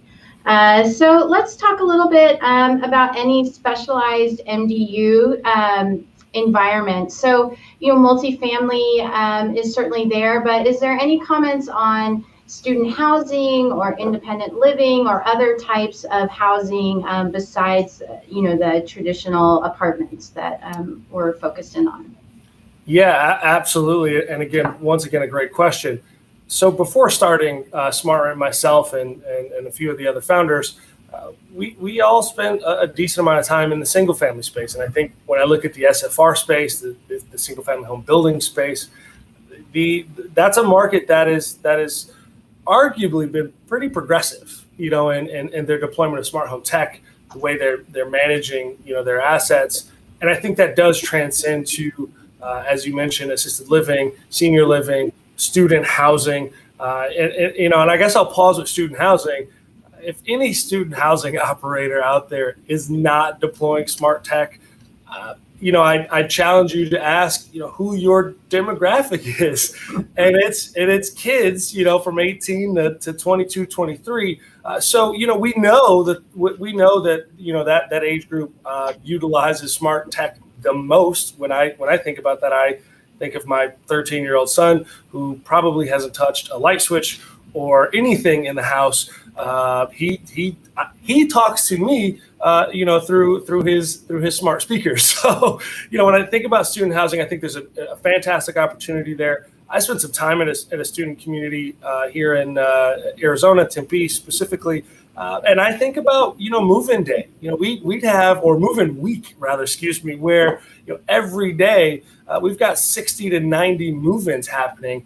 For anyone that's managed an asset before, a lot of us would be a little flustered with 10 move-ins in a day, 15 move-ins in a day. So when you think of 90, extrapolate that experience to access being delivered immediately at the time that you specify, so that your residents showing up for the first day on campus or in that community have a map in front of them on their cell phone, telling them where to go, what code to use, or to use their phone as the fob to get inside. So, I think when you think of the student housing communities, it's an absolute must. We're probably already behind the 8 ball, so let's catch up. When I think about, senior housing, assisted living, it's a great opportunity. And we see it today with a few of our clients where, the most active users are the guarantors, or maybe the daughters of that unit, or sons and daughters of that unit checking in, on their loved one. And so I think when you think of that type of access for the resident, I think that's absolutely huge. But ultimately, the management team, once again, it comes back to the management team. We're not just talking about a consumer experience. We're talking about an experience that enhances what the operators do. And I think when you think about senior housing, the opportunities are limitless, whether it's occupational sensors to see if things are even happening, inside that unit, access for various vendors, partners going in and out around the building, controlling how people move around the building. So I think it's absolutely crucial, and it's only going to increase from here. And I go back to, again, the single family space, but in the form of BTR, so build to rent, and the iBuyer space. I look at your open doors, your offer pads out there. Their whole business model is built on quickly getting in, getting out, enhancing the asset, and delivering a seamless, very convenient experience to their customers. So you bring that full circle, and then you lump MDU together. The entire real estate industry is moving at an insanely rapid pace. And so just, again, I have to reiterate, now's the time. And this is why we're not 18 months ago. Everyone is doing this. Well, certainly there's a huge opportunity right now. And, as we know, those 12 and 13-year-olds who become the 18 to 24-year-old segment then become, the 34-year-olds with the families, and then continue to grow up. And that expectation of technology being there and being present in the way they want it now, because that is the new generation's thinking, then we need to deliver. And as an industry, I think there's still just an immense opportunity to be able to scale up and really move smart home technology to mass market adoption. There's still quite a bit of work to do, particularly on integration and standards, but a huge opportunity. It's amazing how quickly these conversations go. We only have a few minutes left. And so I want to ask one more question from our audience, and then I have a closing question for you. So here is a question from the audience. What happens when things don't work as expected? Who's getting the phone call? Does this go to the MDU manager, or are we going back to the broadband provider for support services? And how do you ensure that that support is there? Well, the answer is and should be, you call me. Well, please don't call me directly, but call one of our call center agents. But the reality is, your resident at some point somehow is going to go to the leasing office and ask what's going on. And so that's where training becomes extremely apparent. But our training in most of those instances is please call us. Call us. We have a call center that is 365, 24/7. And so how do we ensure that? You can contact us through the various collateral that we deliver at time of installation, through your app, whether that's, again, through a phone call, text, or email. So we have all different forms of communication, but every vendor, and I'm sure every one of them that comes on after me, will say the exact same thing. You should be calling us. We do not want the site team to feel burdened by trying to be an expert in this type of equipment.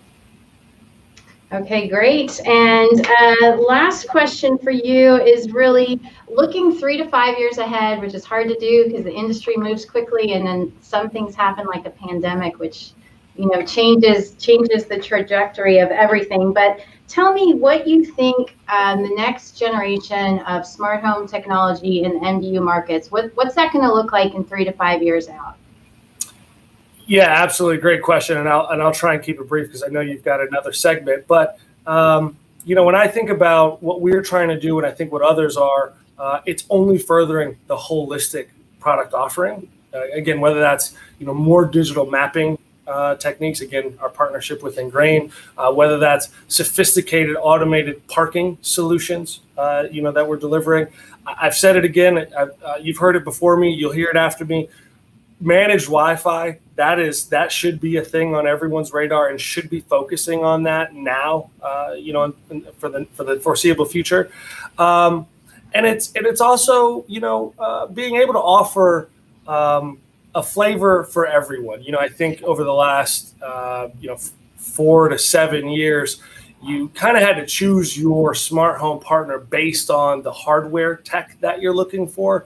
And I think there's a few of us out there who want to be able to deliver a flavor for everyone and a solution that fits every style, all while driving the experience in a more unified sense that doesn't feel broken or fragmented because you chose this device versus the other. So holistically, it's a more unified solution and product offering. And then lastly, I would say, the evolution of our site teams, as owners and operators continue to implement this tech and they learn how they can drive efficiency amongst how they manage their assets, engage with their residents. I believe that, you're going to see folks operate, a little bit different. Maybe you have a leasing agent, come in at a certain time frame versus another time frame. Or maybe you have a property manager who can now manage 2 or 3 communities because the tech is doing a lot of that work for them. So, it's an overall unified experience that ultimately makes your site teams a lot more efficient. Well, there are so many changes happening and technology is really pushing us all forward. So Demetrios, I really want to thank you again for your time and support today at Connections Conference. So thank you for joining us. Thank you. Okay, great. Well, that was an awesome panel listening to Demetrios speak, and we are ready to bring back Patrice and another group of speakers to continue the conversation. So hold on just a sec. We'll be right back.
Welcome back, everyone. We are now about to move directly into our interactive panel discussion, where we want to talk a little bit more about some of the use cases that are really driving appeal of smart home solutions in the multifamily space, as well as how do we overcome some of those barriers that are preventing, greater adoption among more multifamily properties.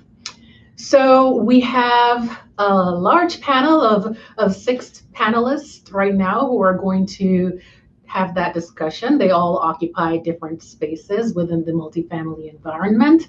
So I am just going to invite them to introduce themselves real briefly, talk a little bit about their company and how they fit into the multifamily space and the discussion that we're about to have. So we are going to kick it off with Marshall from ADT. Marshall, you want to go ahead and get started? Yep. Thank you, Patrice. My name is Marshall Friday. I've been with ADT for about 16 years now. And in the multifamily space, we make apartments smart. It's a lot of the conversation that you heard earlier from both Henry and Demetrios, and excited to see how we can continue that conversation as a group now. Some of the key differentiators for ADT are that we have been around for 150 years now. We have over 5,000 service technicians to handle any issues that you come across with any smart device implementation. And we are nationwide. So any market that you're interested in your solutions for, we're more than happy to help you out. An important point, Patrice, is that we are product agnostic as well. Both Henry and Demetrios mentioned non-proprietary, and ADT is proud to work with several of the big partners out there on the product that we offer. So appreciate you inviting me here. Great, and thank you for that introduction. All right, we will move to Preston, and Preston is with Salto Systems. Go ahead and introduce yourself, Preston. Hello, everyone. I'm Preston Grutzmacher. I'm Salto's residential business leader. And at Salto, our company has been around. We have some experience. We've been in this space for 20 years, and we manufacture and develop access control solutions and smart locking solutions. Our software platform can be integrated with lots of different partners, like SmartRent and different IoT platforms that are available. And what we deliver for our customers is a single set of hardware that can be used on every single door, whether it's a resident unit door, a common area door, or elevator access, or a parking garage access. And it's not just for North American standards. Our hardware has a global footprint, so European specifications and Asian specifications. So at Salto Systems, we're committed to making smart access solutions that can be integrated or standalone for every door, anywhere in the world. So reach out anytime and we're available. Great. Thank you, Preston. And now we'll have a brief introduction from Brett. And Brett is with Green Home Institute. Go ahead, Brett. Hi, Alia. I'm the program manager here, Green Home Institute, and our mission is to empower people to make healthier and more sustainable choices in the places we live. Part of that is we've now certified over 10,000 living spaces to green certification standard, LEED for Homes, Enterprise Green Communities. So we've been involved in the construction side of things, but a lot of these programs are starting to merge into the operational side, the LEED O&M, Operation and Maintenance Program through ARC. And so smart technology is going to be really important to keep and monitor and educate people to keep energy down, to look at health and air quality within our units and how is it doing based on what you built. You say you built a healthy home, you certified it, but is it staying that way? And water conservation, we can monitor water use in real time as water rates go up and droughts take over everywhere. So we're real excited to get into that operational stage and help solve some of these problems and figure out what technology can do it. All right. Thank you, Brett. And now we'll move to Michael. And Michael is with Dwello. Michael, can you tell us a little bit about yourself and Dwello? Sure thing. Hi, everyone. I'm Mike Revito. I'm the CEO of Dwello. Dwello is a smart apartment provider. We were founded in 2015. First real player in the industry with a full smart apartment platform. We've got closing in on 100,000 units, so some real nice scale across the country, over 500,000 devices on the platform. We offer a range of solutions, smart apartment, all the in-unit devices, community access, utility management, self-touring, others around risk reduction like leak detection and so on and so forth. But one of our key differentiators is our service. That's a major hallmark of ours. We provide every stakeholder in the community true white glove service, whether that's for ownership, making sure projects are on time, on budget, for management, making sure pretty much nothing ends up on their plate, and for residents, best CSAT scores in the industry. Really proud of that. Want to learn more? Check us out at dwello.com. Great. Thank you, Michael. And now we'll move to Andy. And Andy is with Comcast. Hi, Andy. Hi, Patrice. Thanks for having me. Andy Schnack. I'm with Xfinity Communities. Xfinity Communities is the multifamily channel for Comcast. So we serve everything from dorms and student housing to apartments, condos, associations, onto continuing care communities for seniors. Xfinity Communities, we cover about 30% of Xfinity customers in the country, and we're focused on delivering superior solutions to obviously property owners, managers, and then of course the residents that live in the MDUs as well. Really excited to talk about our smart platform today, Smart Communities. As Henry and Demetrios and now Marshall mentioned as well, we are hardware agnostic, right? Our focus is to build a smart platform that you can layer devices on top of as needed. So again, looking forward to discussing it further today. Looking forward to hearing from you as well. And last but not least, we will have Steve from Continental Properties. Go ahead and introduce yourself, Steve. Tell us about Continental Properties. Thanks, Patrice. Thanks for having me. Yes, I have a little bit different perspective. We are on the owner-developer side. Obviously not selling you something, but consumers of all these great products that all these gentlemen are providing for us. Continental Properties is a residential developer. We are across the country. We have about 25,000 units under operation today, and we're adding about 3,000 units a year. So we are actively in all of these markets, providing managed Wi-Fi to a good portion of our tenants. We are looking to add smart homes where it makes sense. And I'm very interested to see what the panel has to say today. Great. Thank you, Steve. Now, I want to kick off the discussion by talking a little bit about the smart home use cases that are more applicable to the multifamily space, and of course, those that are in the highest demand. And before I move to the panel, I do want to ask the audience the same question. So I'm inviting the audience to just look in your live discussions panel for the poll question. And if you could just take a minute to answer that poll, we'll come right back to you to check out the results and sort of see how they sync up with what the panelists think or some of the most highly demanded use cases for smart home devices in the smart home. So I want to kick off the discussion with Marshall from ADT because I want to talk specifically at first about the use cases around security. So can you help us to understand that a little bit more, Marshall? Just some of the most highly demanded use cases right now that you're seeing around security.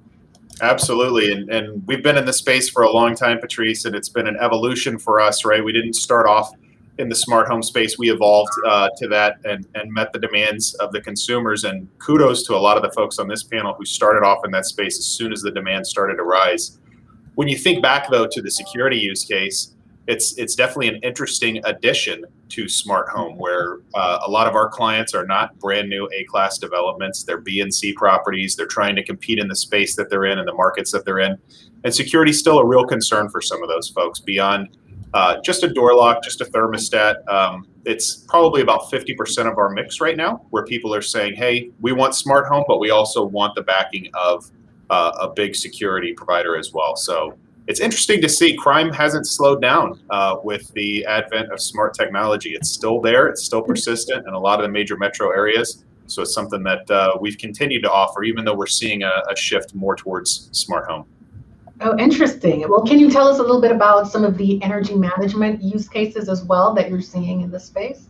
Absolutely. I was excited whenever I heard Brett talk about some of the health of air quality and things that are going into the future of energy management. But on top of smart security, giving you the touch of a button on your smartphone, all at your fingertips, any web connected device, controlling a lot of that smart ecosystem is important as well. So moving your thermostat up and down, setting schedules on your thermostat, creating alerts for when humidity gets higher in the unit. I get as a residential customer, not a multifamily customer of ADT, I do get a report every month on the quality of my system, whether it's overcycling, whether the humidity has gone up in my house. And it's amazing to see what can be pulled in using some of the smart data that's available out there today. Interesting. So you mentioned data. So are there any newer use cases then that are not, any potential energy management use cases that smart properties or properties that have embraced smart home devices could be leveraging that they're not currently using? The biggest thing that we've seen recently, Patrice, has been around vacant utility costs. I think a lot of folks are spending money on running their air conditioners on schedules rather than really identifying when a vendor goes in, when a trade goes in between turns in an apartment. The cost can come down 50% by implementing smart technology and finding smart technology that ties in with your property management software as well. It's important to know when that unit is vacant automatically without having to have somebody go in there and push a button, and having those things reset after vendors come in makes a huge difference in the long run. So is it occupancy sensors on the specific thermostat that's going to enable that, or is it some other way that they're going to determine?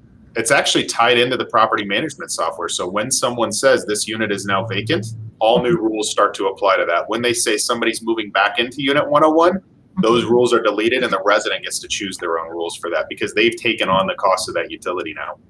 Great. All right. So you did mention Brett, and that he was very interested as well, tying into energy management, some of the applications or use cases around maintaining indoor air quality. And certainly some of the earlier conversations that we were having on this topic was just highlighting how important the indoor air quality use cases are becoming in the multifamily space. So you want to tell us a little bit more, Brett, about some of the use cases that are in highest demand now, as well as, what's emerging, what's new, what is it that, they could be leveraging that they're not currently using? Yeah, well, here's the thing. You can, promote healthy, comfortable spaces for rent that you can make those claims all the time. You can use green certification programs, which is very helpful and we recommend. But the thing is, these devices that can detect these air quality problems are getting cheaper and cheaper and more dispersed. So this is my own house here. I've got an AirThings monitor up and running. I don't know if you can see that a little bit, detecting all sorts of air quality issues, CO2, VOCs, you name it. And then I've got AirAware 2 telling me my score here in my bedroom. And again, PM 2.5, all those nasty things in the air. So people are going to know, and they're going to get these devices. So I say get ahead of it. Get one of these devices installed in the units as a welcome gift, and help educate people and help them understand proactively what they can do to stay healthier in their space. Very important these days. We got to stay healthy with everything happening. And, and then going further, if you're looking into these programs like lead operation and maintenance, lead O&M, you get incentives, tax credits, you name it, to get certified. You're actually not just looking at what you did in the building, but performance metrics over the course of time. So these devices will help you make sure you're on track to meet those air quality standards to achieve certification and ensure you have a good property. Great, thank you. So Andy, I know that, a lot of us, when we talk about the multifamily space, and certainly in my presentation earlier, I highlighted a lot of the sort of use cases around access, because certainly access is where a lot of people start out in this space, and smart door locks were, just some of the devices that, were adopted early by multifamily properties looking to embrace smart home solutions. So can you talk a little bit about some of the use cases that these properties who have been using the solution, just some of the use cases that they have been leveraging, and what are some of the ones that they can leverage, the newer use cases that they could benefit from? Sure. So obviously, as you mentioned, while there's different aspects of smart home technology, right, and each one has value to different parties in the process. I'd say it really all starts with access and controlling the locks, whether it be the residents or the staff, is probably the most demanded service, and it was certainly kind of the impetus for the whole thing, right? Multifamily industry made a major shift towards touchless leasing and credentialing during the pandemic. Certainly, it helped accelerate that. So smart home technology and smart locks, smart access allows leasing agents to leave the fob or keys in the apartment while providing the renter with mobile access to his or her new home on move-in day. Likewise, remote unlock for staff is a highly requested feature from property managers and owners, so they can grant access to an apartment, whether it's for maintenance, prospective renters, or locked out residents without leaving the office. Obviously, if somebody, and I'm sure Steve will talk to this a little bit later, but apartments owners and leasing and property management, they're in the business of renting apartments and turning them over as quickly as possible. So if you can keep someone in the office and not have to be giving out keys or having somebody follow maintenance around or leave units open, whatever, certainly that helps turn units over, in a quicker fashion. Beyond access, obviously residents enjoy the conveniences of lights, thermostats, etc. While management and staff also value the ability to control, as Marshall was just talking about, the control of thermostats and lights in vacant units. And like he was mentioning, we also integrate with the property management software, right? So it's set up through an API. So when a unit's vacant, the property manager gets control of it, can set scenes, etc. So they can set, 7 o'clock each night, all the lights in the vacant units go down and the thermostat goes up, whatever. But then once that unit becomes occupied, control goes to the renter who pays the utilities and everything else. So, from access to then reduced energy expenditures on the vacant units in the common areas, savings on rekeying costs, and then we'll talk about a little bit later too, the mitigation of water damage. There are lots of ways that property owners and management are seeing savings with the implementation of smart technology. Great. So Preston, you're with Salto, and what we know is that, the access is where a lot of Salto's business was focused. So, can you tell us a little bit more then, or help us to understand the use cases around the access that are really important in the space? Yeah, of course. So in that world of access control, it's not a given that buildings have access control. So we really started to see this demand for a smart home, right, which leads with access, really by working to get rid of a staple of most buildings, which is the mechanical key.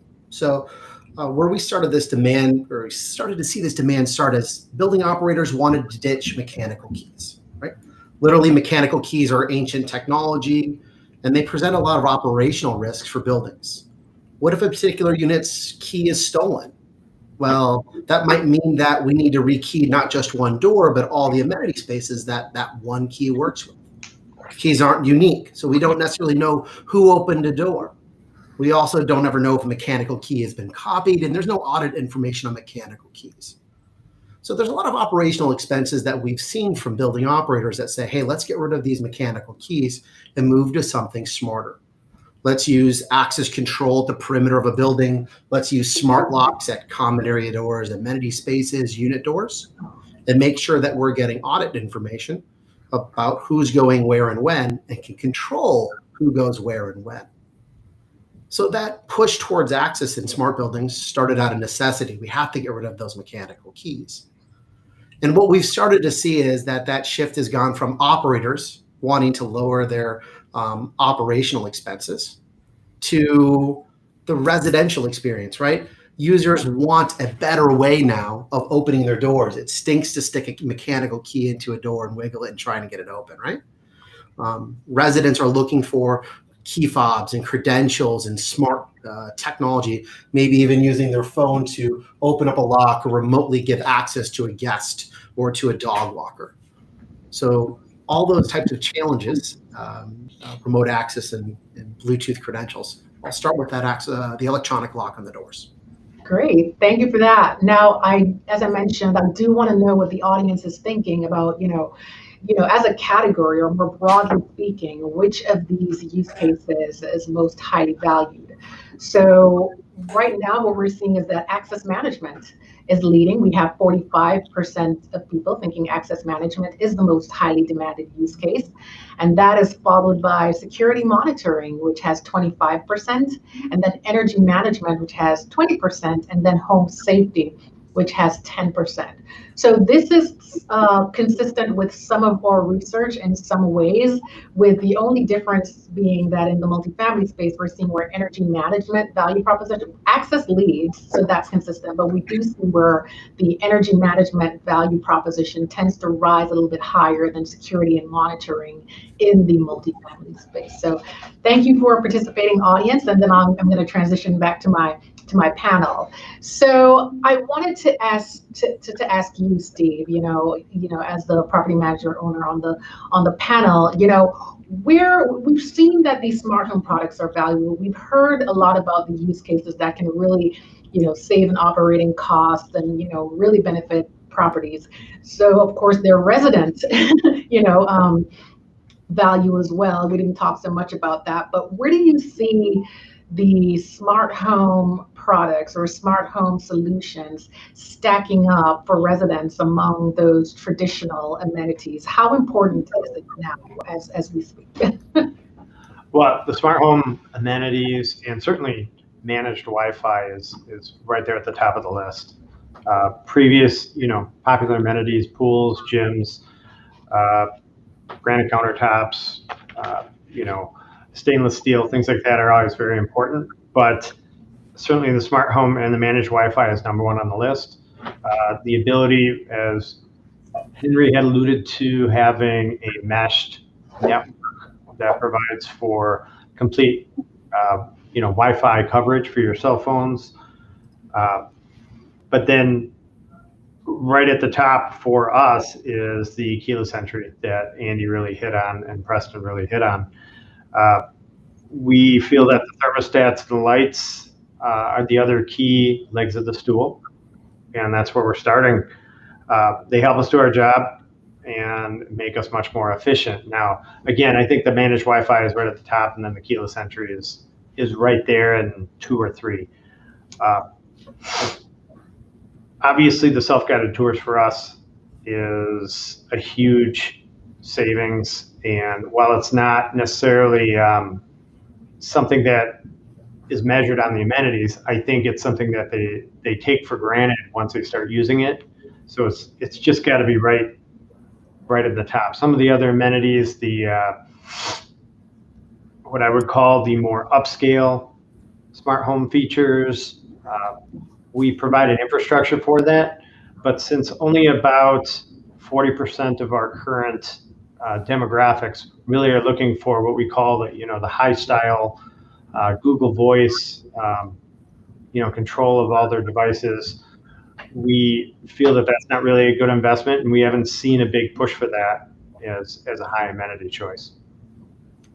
Interesting. So if I'm understanding you correctly, you're saying that some of it varies by use case, right? And some of the use cases, such as those around the managed Wi-Fi and other smart home solutions, that's actually higher now than the traditional amenities, such as the granite countertops and fitness center and pool activities, whereas those such as the, voice control are a little lower. Is that correct? Correct. And in the last 18 months, the Wi-Fi has certainly been the big driver, and you're seeing some units with more office space, desk space. That's been popular to go along with those amenities to work from home. Wow, that's interesting, because the last time we did research on this a year ago. We currently have new research out in the field now awaiting those results.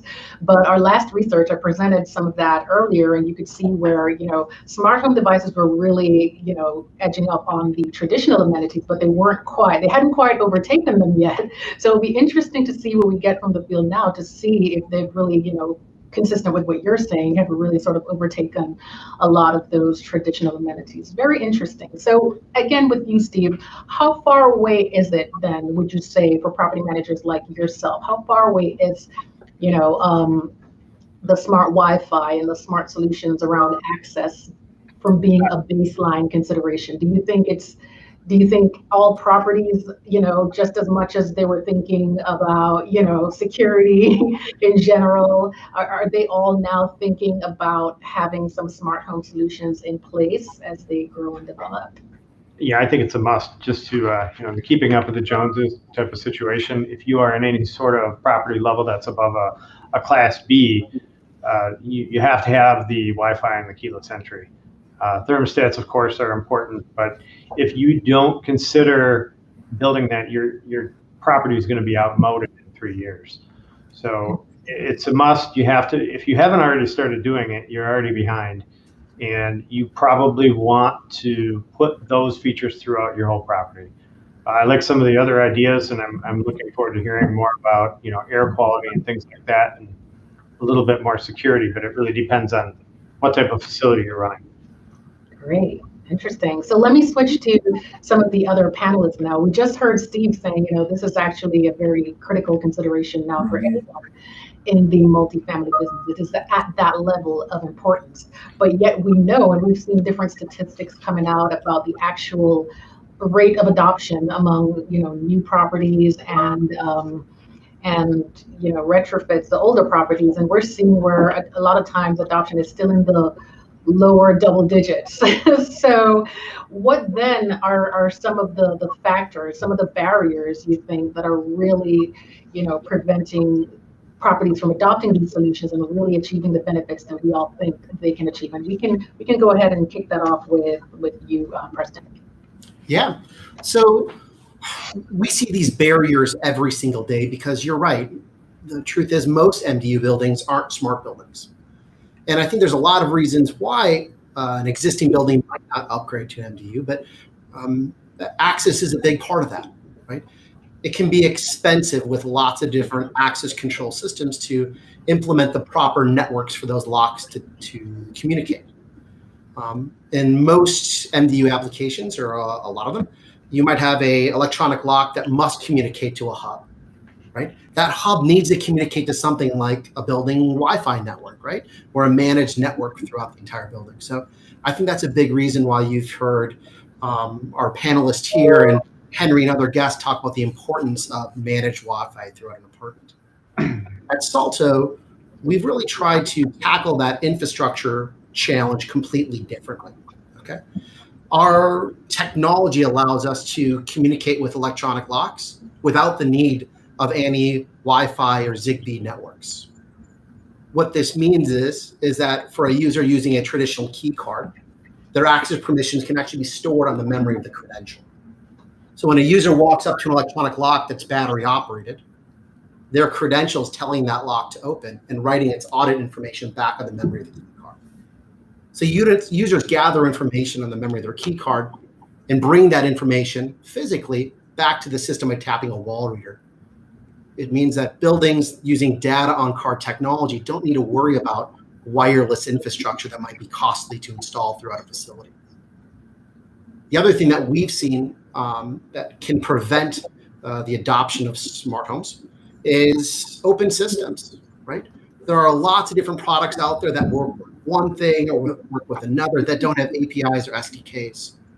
So we've worked really, really hard with the leaders in IoT platforms to make sure that our complete portfolio of solutions and technologies is available through the platforms that buildings choose every day. Great. Mike, you wanted to jump in here and talk about some of the barriers that you're seeing in particular? Yeah, I think Preston brings up an important point here, which is cost. These are investments. This is a financial decision that an owner is making. At the end of the day, this is an asset. This building is an asset. You're trying to maximize your return. You're trying to maximize your NOI.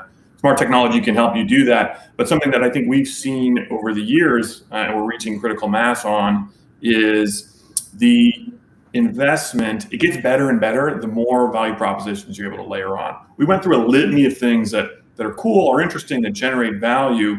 But at the end of the day, the way you want to think about it is you're making an investment in some foundational infrastructure, whether the precise devices, we can sort of argue about what that is, but it's locks, thermostats, switches, etc., the connectivity infrastructure behind it. And when we started in the industry, it was really kind of smart home driven. And in certain circumstances, the rent lift that you could get, the differentiation you could get was worth it. You saw the ROI. But it was a little more risky in the sense that, hey, these are new companies, this is a new idea. If I'm an owner trying to make that investment decision, we've got a single-threaded value proposition. I'm gonna wait and see a little bit. Over the years now, with the same devices, we've been able to layer on more value. Self-touring, utility management, leak detection, which takes little or no incremental investment. That value proposition has been strengthening over the years, sort of quietly in the background, pulling in more and more operational value propositions, many of which have been highlighted here today. But if you think about it as an ROI calculation, the return is getting greater even while the investment is basically staying the same or only scaling a little bit. So the ROI is getting stronger and the risk reward calculus is improving. Now owners are seeing, hey, that guy's done it, that guy's done it. These companies have been around a long time. Dwello's got tens of thousands, 100,000 units installed, hundreds of thousands of devices. SmartRent's big, these other guys are big. Okay, this thing is real. Now the risk is lower. So I think the financial evaluation has gotten a lot stronger over time. And at the end of the day, that's what drives these implementations. That's what owners should be thinking about. And that's kind of the way we like to educate folks on it.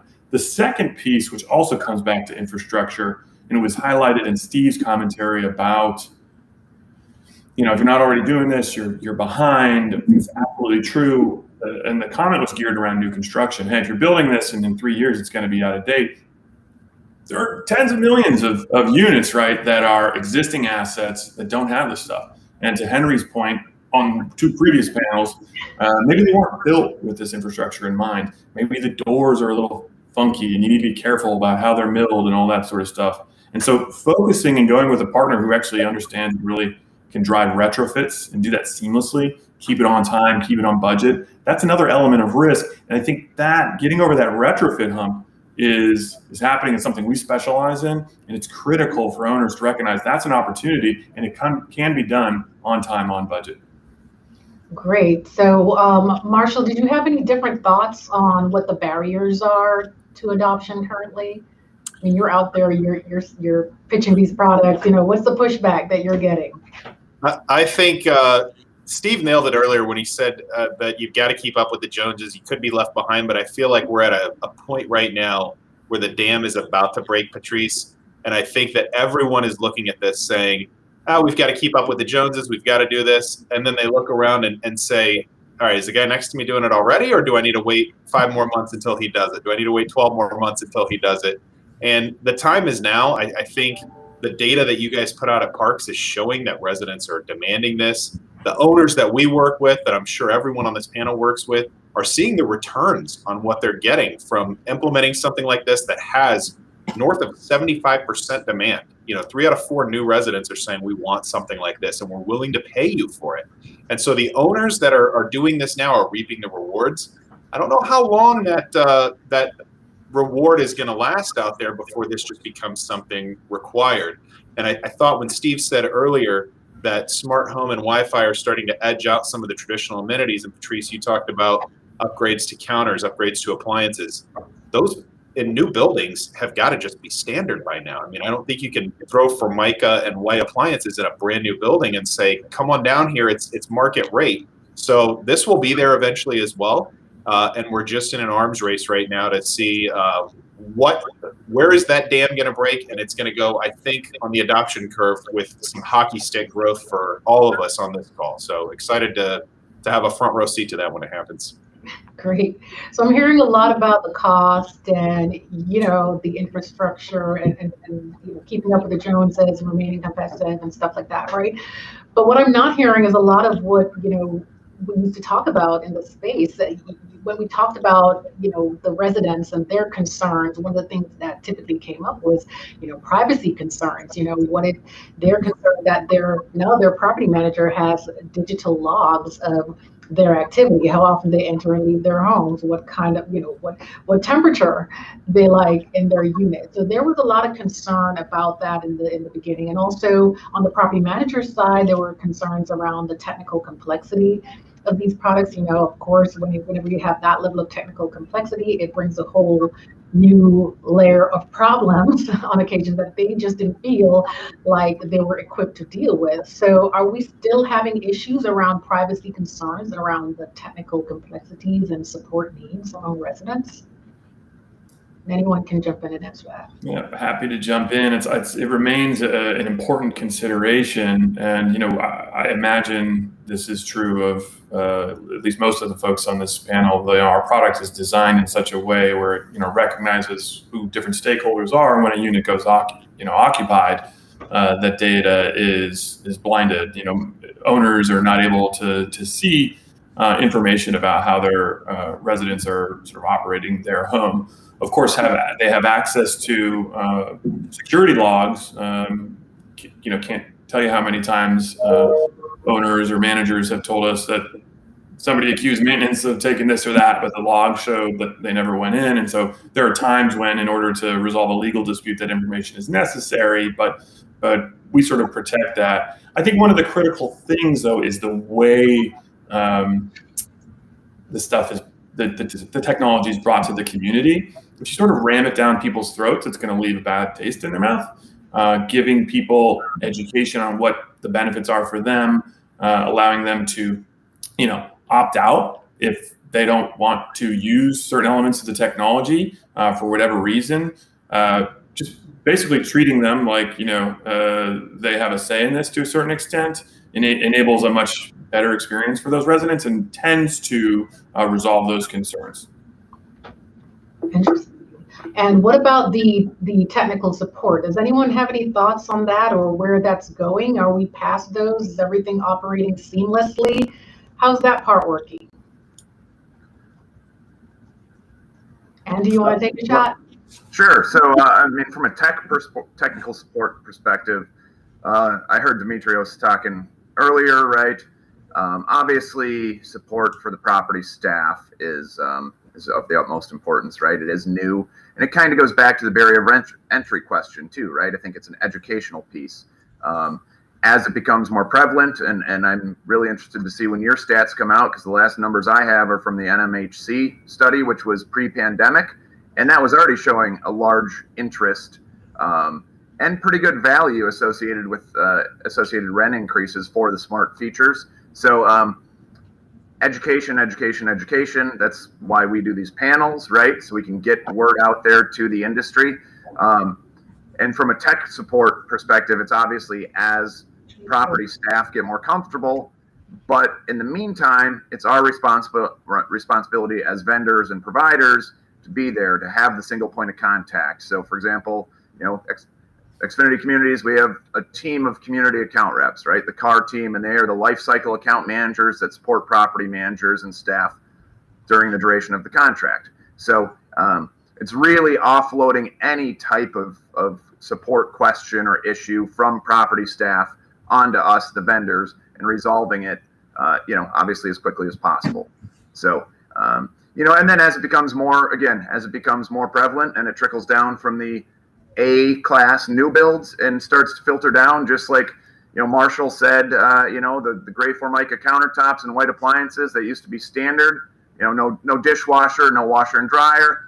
Now you look for those things in C-class properties, right? I mean, I shudder to think of the place I moved into in Lincoln Park in Chicago right out of school, 20 years ago. So that wouldn't fly right now. That place would not rent, especially to the people coming out of college. So again, as it just becomes more prevalent in the industry, I think the leasing staff will become more comfortable with it.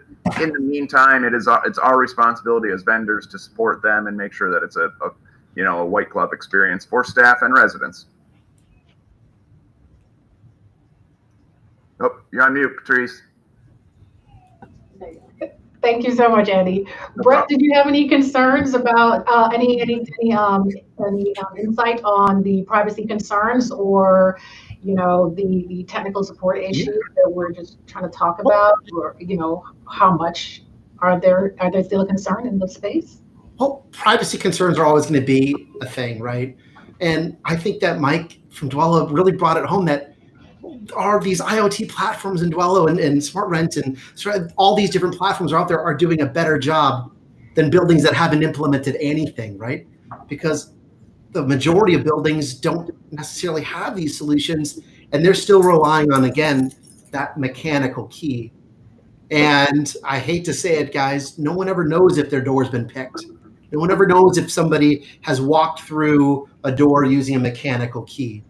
And so having some sort of smart control and audit logs of all this information, well, that actually dramatically improves the privacy and security of our residents, especially against alternatives without.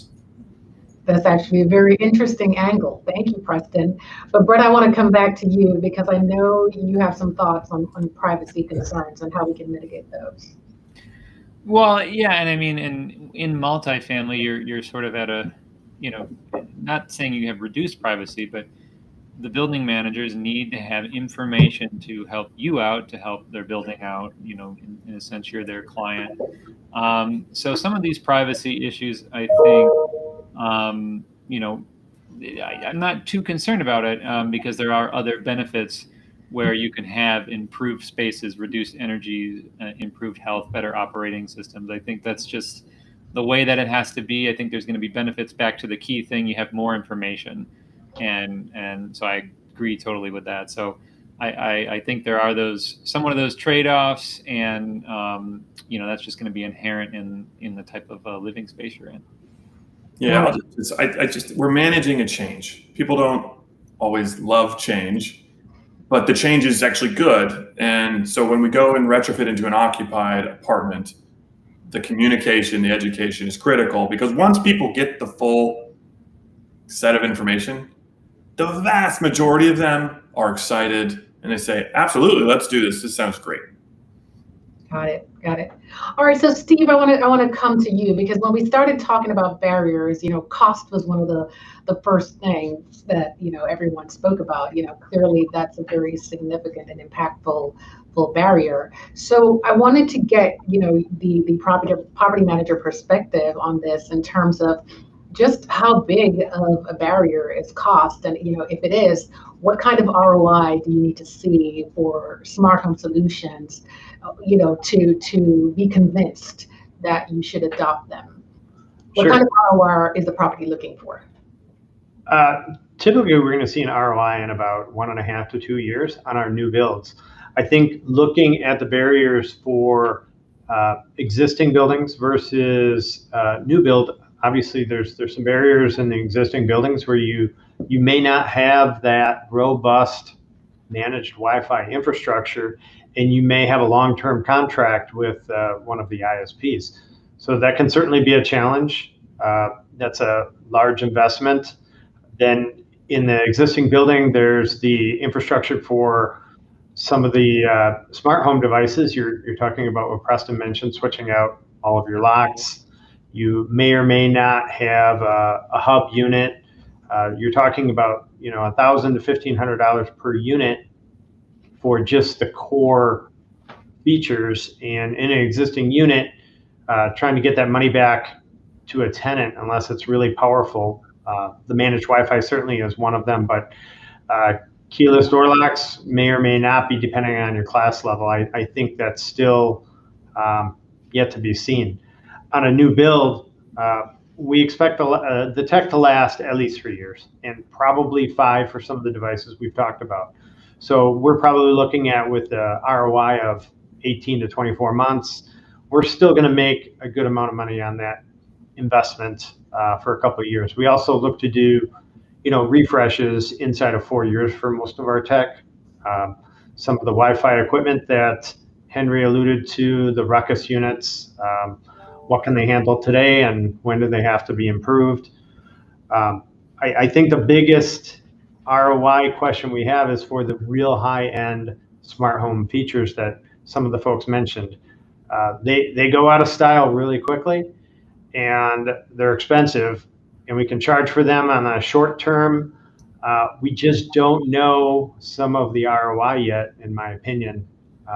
We may have it for a year or two and then have to switch out for new equipment. So I think that's one of the hard barriers for the really, really high-end experience. Yeah, that's totally understandable. I mean, these solutions are still pretty new, and we're still, trying to figure it out and see how it really works in the real world. But I want to stick with you a little bit because we have a lot of vendors here on the panel, and we certainly have a lot of vendors in our audience as well. And we're really trying to find out. Henry spoke a little bit earlier, but we're really trying to find out what are some of the key considerations for smart home solution vendors when addressing the multifamily space. So is it the type of devices that really stands out to you? Is it the reputation of the vendor? Is it how they handled security? Henry talked about that earlier, that the way they handle security is really critical in selection. So I wanted to hear from you as well, when vendors approach you, what are you looking for? What stands out to you? Well, certainly security for the residents is extremely important, but it's also, as Demetrius and Henry alluded to, incredibly important to us as a managing partner. We want to make sure that this relationship with the residents isn't tarnished. So security is paramount. Certainly customer service. A company that's been around for more than 5-10 years. Obviously, ADT's been around in many forms for a long time. Some of the other companies, but your real smart home tech, more than 5 years is great. But I would expect 2 to 3 years for most of your vendors. Particular locks, particular thermostats, we don't see that differentiation. It's more, is it available? Does it have the features? Does your smart hub have the ability to set up my devices easily? And can I set them up with pre-programmed settings very easily?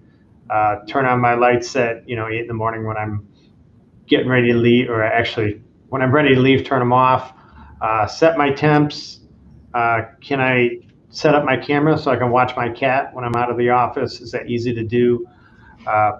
Certainly the education and the customer service. The least amount of burden on our property staff is incredibly important to us. And again, it's if they can call and it's a white glove service, that's exactly where we want to be. Thank you. And it sounds like a lot of what you're saying really boils down to great user experience and great customer service, because as it seems right now, a lot of the features are pretty common. It seems like there are not a lot of platforms that are differentiating on features. So the customer service and the user experience is really going to be important. So as this is a very interesting conversation, we do have a lot of audience questions popping up. Can you scroll down to the second? Thank you. All right, so I'm gonna read the ones that are popping up on my screen here. So there have been several references to integrated and automated indoor air quality as a possible fourth leg of the stool, so to speak. In your experience, is this coming directly from feedback from renter demand or more from the overall trends in the residential market? So Brett, I know I'm definitely going to jump to you first to give us some insight on that, or what are your thoughts? Is it coming from renter demand or is it really more of a trend? What do you think? Yeah, I mean, well, obviously, the renter demand is a subset of the overall trend, right? But I would suspect that absolutely it's more of an overall health and awareness, especially with everything going on, trend, and maybe not necessarily specific to renters themselves, but yeah, just kind of an overall sweep in the market. So. Got it. So Marshall or Andy, do you have any thoughts on, whether or not this is renter demand? And I know Steve will have some thoughts on that because you're hearing from renters every day, but wanted to know if Marshall or Andy had any thoughts. Well, I mean, I think Brett just said it, right? Renter demand is generated by trends in society. I'm pretty sure that 18 months ago, air quality and health wasn't a huge concern for the majority of renters. When looking at an apartment, right? Lots changed in our world in the last year and a half. So now people are more concerned with it, and hence, it's a feature that's added on to the smart tech now. So I think it really is a subset, as Brett said right off. It's a subset of society in general, what people are looking for and what their concerns are in life these days. Got it. And I'll add one 10-second thing here, Patrice. We're hearing it from the owner-developer side as well when it comes to some of the air quality stuff. Because it's important to residents, they want to use it, and there are ways to monetize it as well. Our thermostat offers humidity sensing, so in the event somebody's leaving their window open in a Gulf town all the time, not turning on their air conditioning unit, and then complaining about the M word in apartments, which we won't use that word on this call, all that humidity causes problems that lead to lawsuits down the line. And so the owner, manager, developer groups are also saying, hey, this is a liability for us, and we'd love to find a solution to it. So there's two sides to that coin, I'd say. Got it. Steve, are you getting feedback from your renters that they need better air quality management systems? We haven't heard a lot of it, but I'd like to think that across the demographics that we measure, it really hits every single category. Your folks that are your high style social neighbors, they want the high tech. People that are really into security, they're absolutely a target demographic. Older folks looking for low maintenance homes, well, they're concerned about their health. For the most part, anybody with kids, certainly this is going to be high demand. So it's something we haven't gotten a lot of data on, but as the last 18 months have shown us, I see it as a possible fourth leg of the stool and a big driver. Got it. All right, we do have additional questions from the audience, so let me see the next one that's popping up on my screen here. All right, we would love to get the panel's reaction to Amazon's announcement that is adding end-to-end video encryption to their Ring video doorbell solution. Do you think this raises the bar for the rest of the industry? So certainly this doesn't feel like a multifamily specific question, but as we look at security and privacy and then data security, that certainly applies to all smart home product users, whether they're in the multifamily or single family space. So, anything related to end-to-end encryption that makes, data more secure, I'm thinking, everyone in the industry would embrace that. But did you guys have any additional thoughts on that or anything specific on how that would apply to the multifamily space in particular? I'll add something there, just Patrice. So I think Henry started us off at the top of all this with some great references to SOC 2 certification. It's an important data encryption piece, especially when you think about one management company, one owner having so many different users under their portfolio that are using this smart technology. I think the Amazon announcement was the result of some bad press, if we're being honest. I think they got hit all the time with what are you doing with my footage? Who are you giving my footage to? And so how will that raise the bar for the rest of the industry? I think there will be reactive times like this. I think we'll see things that require industry changes. But to Henry's point earlier, if you're familiar with SOC 2 certification and you're asking that question of the vendor that you're looking to do business with, that should put a lot of your fears at ease. And if you're not familiar with SOC 2, do a little research. It's independent verification of data encryption, so check that out. And that's just my thought on it. Great. And Preston, you have something to add on that? Yeah, in my opinion, guys, the rationale between why you're adding this layer of security is almost irrelevant. I think anytime we see our industry products become more secure, and if that lowers the opportunity for bad press in our industry, that's good for everyone, right? So I'm all for it, whether it's an insecure product becoming more secure or just advertising security. That a rising tide raises all of our ships. Great, awesome. All right, so we have a minute left before we need to close this panel.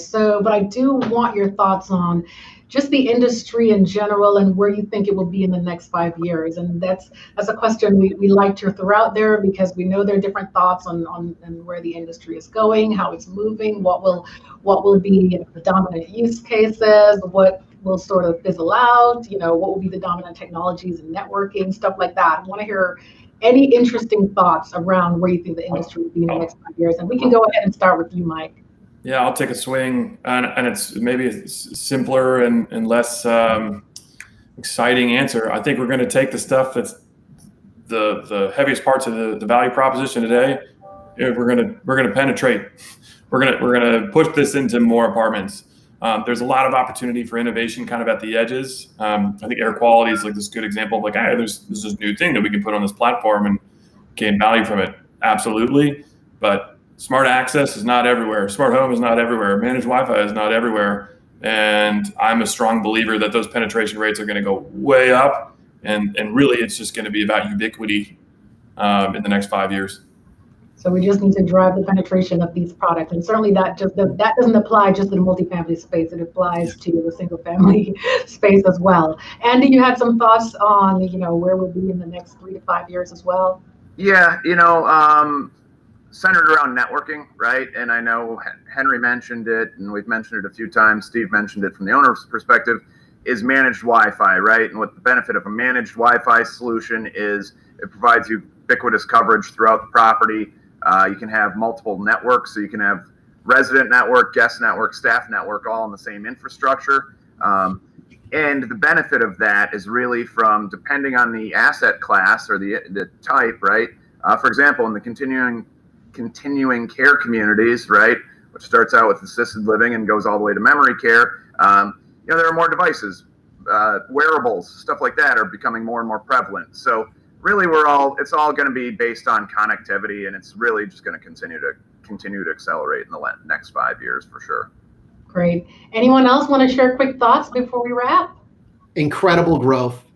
I think if any of us took what we see today, none of us thought that it was certainly not commonplace to think with where we're at today. We wouldn't be thinking that 5 years ago.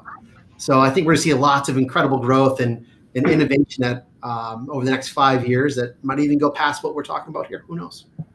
Great. Thank you so much. All right. Well, that will be our last comment. I definitely want to thank all of you for helping us to really understand the market forces at play in this, I would say, unique market. So thank you so much for your insights. I want to thank the audience as well for their participation. Up next, we will have our networking discussion in Zoom, and you can definitely find the links to hop over to our Zoom discussion and chat a little bit more with our speakers and share your thoughts on the space. So please just join us over in Zoom. Up next also is another in our series of Connections events. So that will be titled The State of the Home Security Market, and that will be in August. Look out for new research in this space from Parks Associates. We're currently doing research on both property managers and residents alike, trying to get a deeper understanding of the multifamily space. So we should have a lot of new research coming out in this space within the next couple of months. So look out for that. And if you have any questions on any of our research, either this research in the MDU space or any of our other research, feel free to reach out to Jason Paris. He'll be happy to help you. If you have any questions about any of our events and event sponsorship, please reach out to Elizabeth Capice. Again, she'll be really happy to help you with any of the information around that. Follow Parks Associates on social media and check out our podcast as well. And once again, I would like to thank you for joining us today and see you over in the Zoom discussion. Have a good one. Bye.